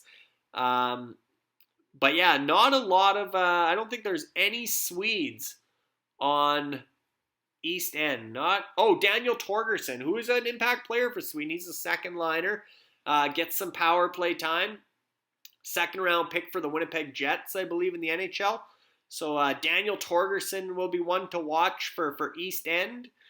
And then certainly, if the trend continues of trade acquisitions paying dividends for Valtacunya, they just acquired Justin Volek as a sort of a depth forward, probably a third liner on Valtacunya, maybe even a fourth liner from Germany. And they also have Joseph Eham from Germany, who's got some points throughout the tournament.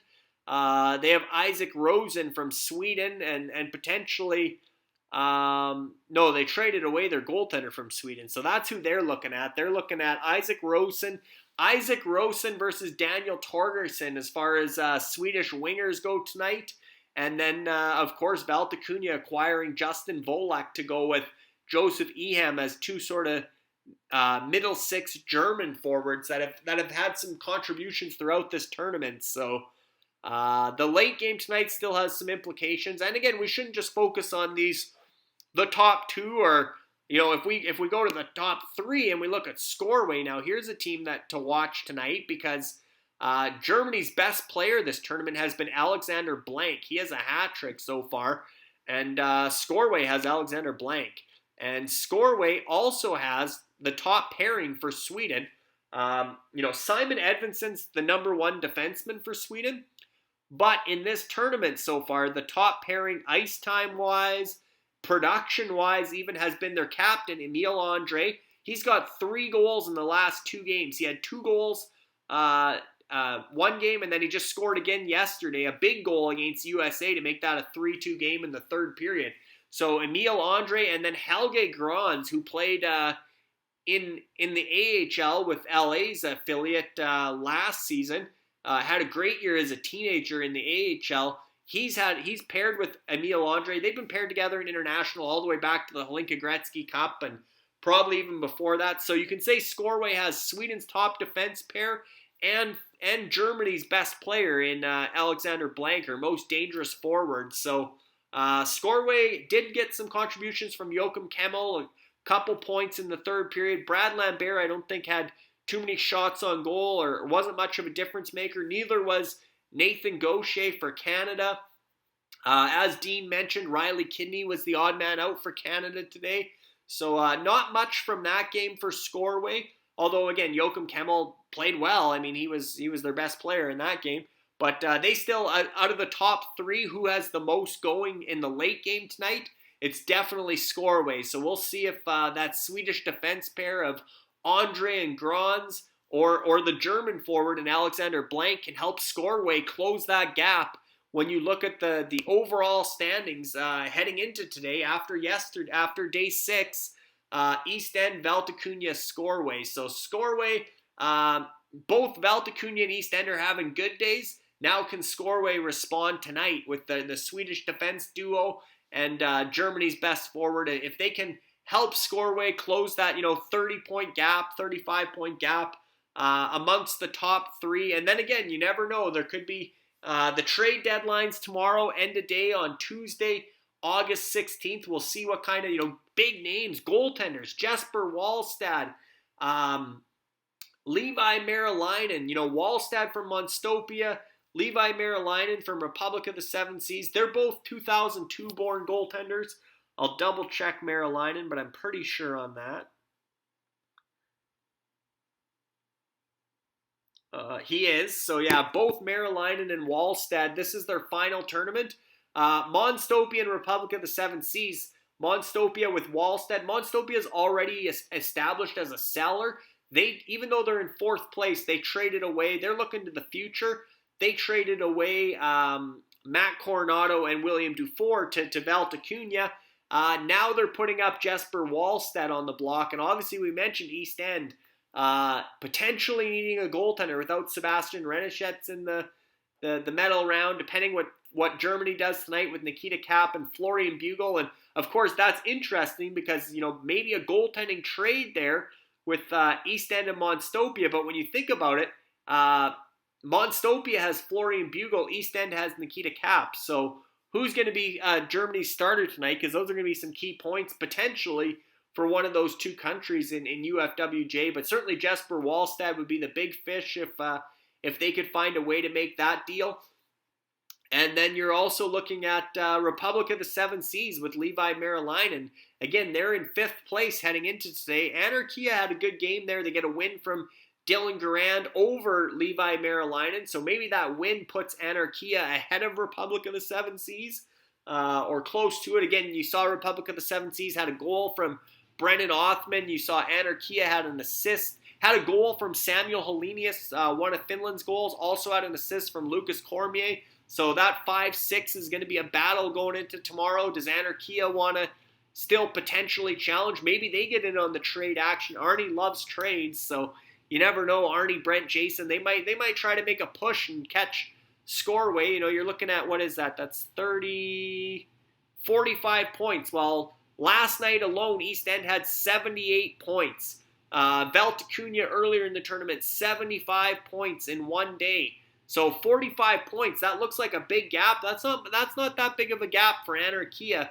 they make a couple moves. Maybe they're chasing down Scoreway, and if Monstopia and Republic of the Seven Seas are both sellers, do Anarchia step up as a buyer and try to make things interesting? If they have Canada's goaltending tandem, so they don't need Wallstad or Marilinen, but maybe they're looking at some more firepower somewhere up front. Their defense is pretty good. Maybe they look for another good forward to give them a push into the medal round. But you can say we're now officially at the halfway mark, the midpoint of Ultimate Fantasy World Juniors, the inaugural UFWJ tournament. A lot of hockey still to be played with, we got 4 quarterfinals. We got one more game tonight. Then we got 4 quarterfinal games, 2 semifinals, and 2 medal games. So what is that? That's 1 tonight, 4 quarterfinals, 2 semifinals, and we got 9 games left. So that's a lot of hockey left. Plus we got to tally up the points from today because we're looking at the recap through Sunday. So we still have Monday's 3 games.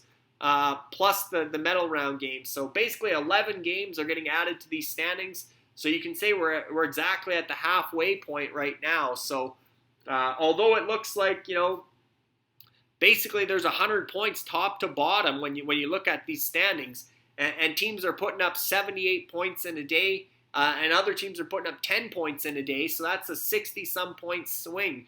So 2 good days, you could go from, UCAN Republic could go from 8th to 3rd in a matter of, 2 good games, depending what happens with the trade deadline tomorrow. And again, I don't know if we'll see any other buyers. Dean mentioned it. So far, we only have 1 buyer, and that's been Veltacuna. So we'll see if East End decides to be a buyer. We'll see if Scoreway has some big moves up their sleeve with Dale Hardy. We'll see if Anarchia potentially wants to make things interesting and acquire some talent, or maybe, UCAN Republic or Can West. It's still pretty wide open, even though it looks like a 50, 60 point gap there.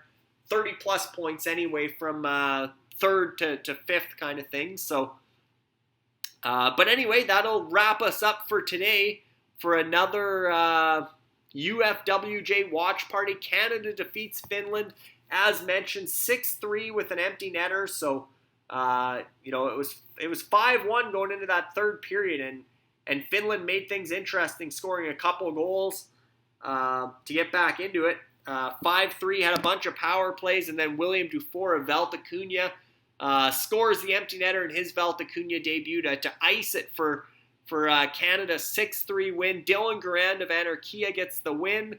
Levi Marilinen of Republic of the Seven Seas takes the loss there. But thanks, guys, for tuning in to another UFWJ watch party. We're right back here tomorrow at this time. Come check out like I said, the UFWJ medal round preview show. Myself and Dean Millard, the UFHL Now team, we'll have the full recap, the full preliminary round review, as well as the medal round preview tomorrow night, right here on the UFSN Ultimate Fantasy Twitch channel. So we'll see you tomorrow night, and enjoy the late game tonight. Thanks to everybody for tuning in to another UFWJ watch party.